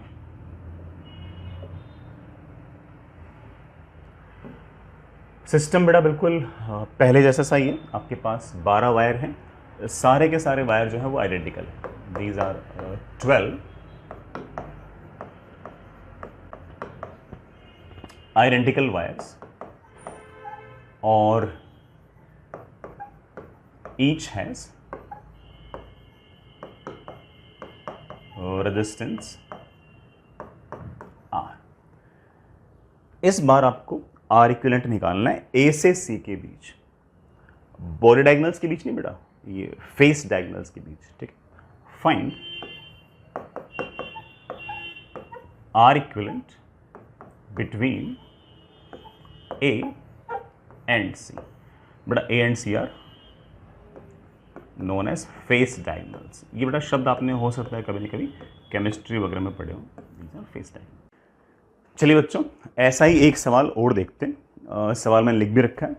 आपके पास 12 आइडेंटिकल वायर हैं, हर एक का रेजिस्टेंस कैपिटल R है, बिल्कुल पहले वाले से बेटा 12 वायर हैं, और मुझे A और C के बीच में R इक्विवेलेंट निकालना है। इस बार बेटा A और H के बीच में नहीं, A और H तो आपके बॉडी डायगोनल्स थे, इस बार बेटा आपके A और C है। A और C के बीच में आपको बेटा इक्विवेलेंट रेजिस्टेंस निकालना है।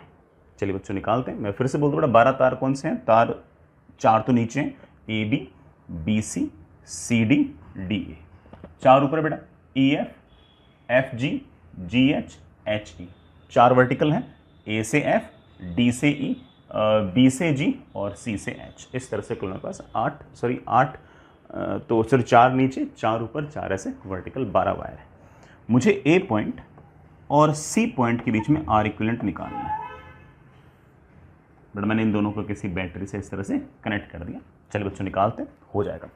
इस V वोल्ट की बैटरी से मैंने जैसे ही करंट बेटा वोल्टेज लगाया, मान लेते हैं कि इस V वोल्ट की बैटरी से I करंट खाया, I करंट जाएगा तो बेटा यहाँ से ऑफ कोर्स I करंट आएगा भी। अब 2-3 तरह की सिमेट्रीज हैं, 2-3 तरह की बेटा सिमेट्रीज हैं। एक सिमेट्री तो ये है, एक सिमेट्री तो बेटा ये है कि यहां से जो करंट आया उसके पास 3 रास्ते हैं, पहला, दूसरा, एक बड़ा ऑफ कोर्स ये तीसरे किसी और रास्ते से। मुझे ऐसा लगता है कि ये वाला रास्ता और ये वाला रास्ता तो एक जैसा है। अगर ये वाला रास्ता और ये वाला रास्ता अगर एक जैसा है तो मुझे ऐसा लग रहा है कि अगर इधर से करंट I1 गया है तो बेटा इधर से भी करंट कितना जाना चाहिए, I1। हाँ, ये जरूर है कि ये वाला रास्ता थोड़ा सा लंबा है तो इसमें से उतना करंट नहीं जाएगा, तो इसमें से मैं ले देता हूं that is I minus 2I1। I hope you will agree. ये वाला रास्ता ये वाला रास्ता एक जैसे हैं, लेकिन ये वाला रास्ता एक जैसा नहीं है। एक सिमेट्री और है, एक सिमेट्री और है। मान लो कि मैं सारे के सारे अरेंजमेंट को ऊपर से देखूं तो मुझे ऐसा नजर आएगा,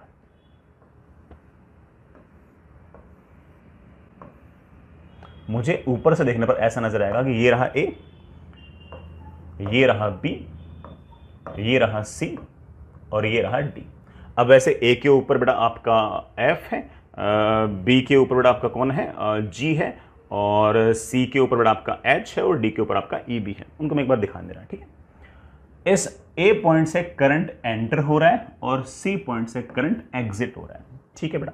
ये वाला करंट आपका I है, इसमें से I1 इधर गया तो I1 इधर गया, बाकी I माइनस 2I1 इधर चला गया, ठीक। अब मैं एक छोटी सी बात करना चाह रहा हूं, सुनना बच्चों, आराम से इत्मीनान से सुनना। जरा ध्यान से देखो तो पूरे के पूरे सिस्टम के अंदर इस लाइन के अबाउट भी एक सिमेट्री है।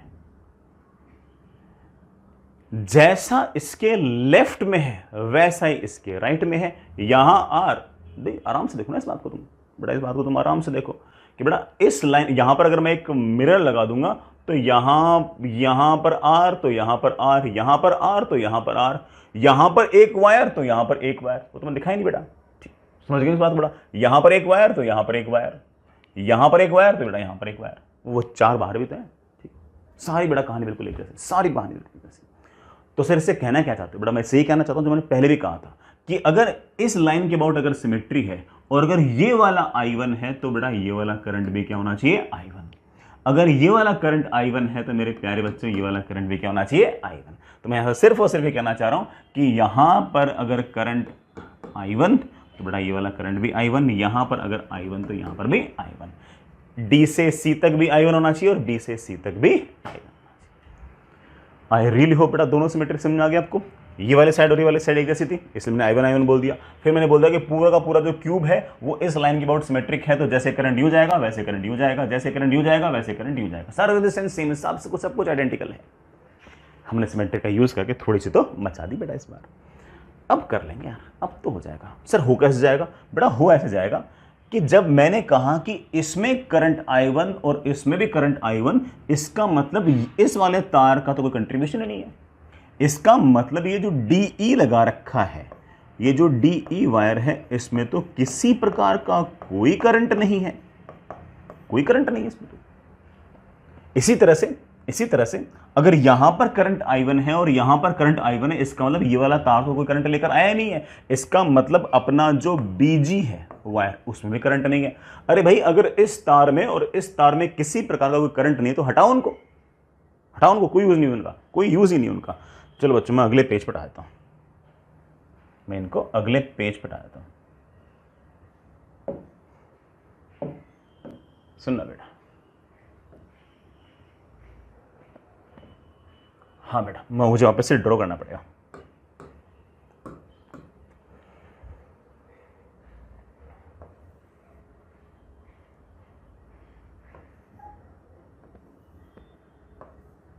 ये ले बेटा, ये तरह A,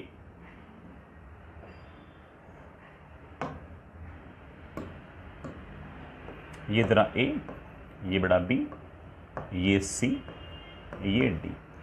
हम कह रहे हैं कि बेटा कौन से वाले तार में करंट नहीं होगा, हाँ बेटा कौन से तार में करंट नहीं होगा, D से E में नहीं होगा और B से G में नहीं होगा, ठीक है बेटा, D से E में नहीं होगा। बाकी सारे तार तुम लोगों को बनाने पड़ेंगे।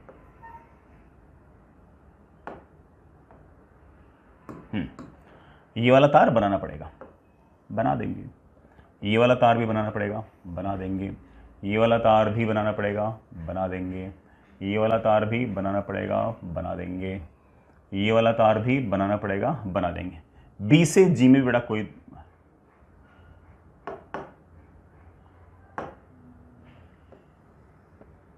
ये वाला तार बनाना पड़ेगा, ये वाला तार बनाना पड़ेगा, ये वाला बनाना पड़ेगा, बी से जी नहीं बनाना पड़ेगा, ये वाला तार बनाना पड़ेगा। ठीक है बेटा, मैंने मेरे ख्याल से सिर्फ और सिर्फ ये वाला तार और ये वाला तार हटाया है, और बाकी तुम जानते हो करंट यहाँ से आई आया है, करंट यहाँ से आई बाहर निकलेगा। मुझे ऐसा लग रहा है प्यारे वाले बच्चों की अब सिर्फ और सिर्फ सीरीज पैरेलल बचा है। इधर से इधर करंट सेम जाएगा, इधर से इधर करंट सेम जाएगा। गौर करना, आर और आर सीरीज में है, आर और आर सीरीज में है, आपस में दोनों पैरेलल में हैं। और सुनते जाओ, और सुनते जाओ।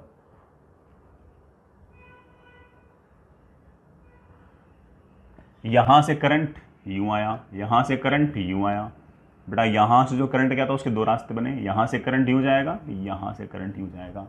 ये वाले दोनों तार सीरीज में हैं, ये वाले दोनों तार सीरीज में हैं, आपस में दोनों पैरेलल हैं, सब हो जाएगा। आप कहोगे तो ना वापस इसको रीड्रॉ भी कर दूंगा। ये बड़ा आपका पॉइंट है ई, ये बड़ा आपका पॉइंट है एच, ये बड़ा आपका पॉइंट है एफ, ये आपका पॉइंट है जी। चलो बच्चों वापस से ड्रॉ कर लेते हैं, आपकी तसल्ली के लिए वापस से ड्रॉ कर लेते हैं। जिन दो पॉइंट के बीच में आर इक्विवेलेंट निकालना है उनको दूर दूर लिख दो। ये रहा सी, ये रहा ए। सबसे पहले ए से सी तक रेजिस्टेंस है 2R, सीधा लिख दो बेटा। आर और आर कितना है 2R। क्यों बेटा फालतू बातें करें। ए से सी के बीच में रेजिस्टेंस है 2R, आर और आर। ए से सी के बीच में रेजिस्टेंस है 2R। आगे चलते हैं बेटा। ए से एफ के बीच में, यहां कहीं बेटा मैं एफ दिखा दूं, ठीक है। ए से एफ के बीच में रेजिस्टेंस है आर, ठीक है ना। फिर एफ से ई के बीच में और एफ से एच के बीच में आर और आर।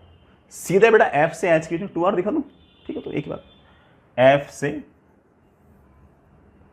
एच के बीच में 2R, एफ से एच के बीच में 2R। बेटा वैसे तो ई भी दिखा सकते थे, यहां से तक आर, फिर एक ही मर्जी।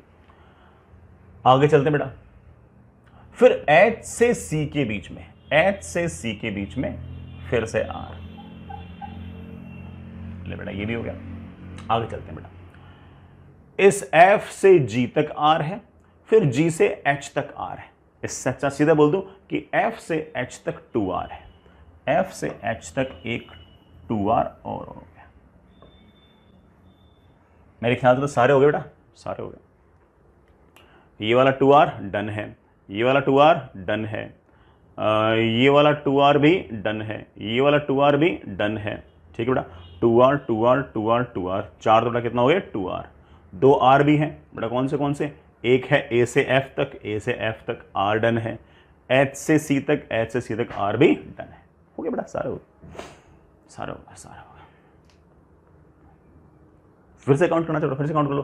2R 2R 2R 2R, 8R तो ये हो गया, 9R और ये वाला R बेटा कितना हो गया 10R, और 2R अपन ने उड़ा दिए थे बेटा, कौन से वाले, ये वाले। अब मेरे ख्याल से सिर्फ और सिर्फ सीरीज पैरेलल, कुछ खास मुझे बताने लायक बात तो बेटा इसके अंदर है नहीं। चलो बच्चों, ये ये 2R और ये 2R आपस में कैसे हैं, पैरेलल। 2R और 2R कितना हो गया R, R R R कितना हो गया 3R। लो बच्चों,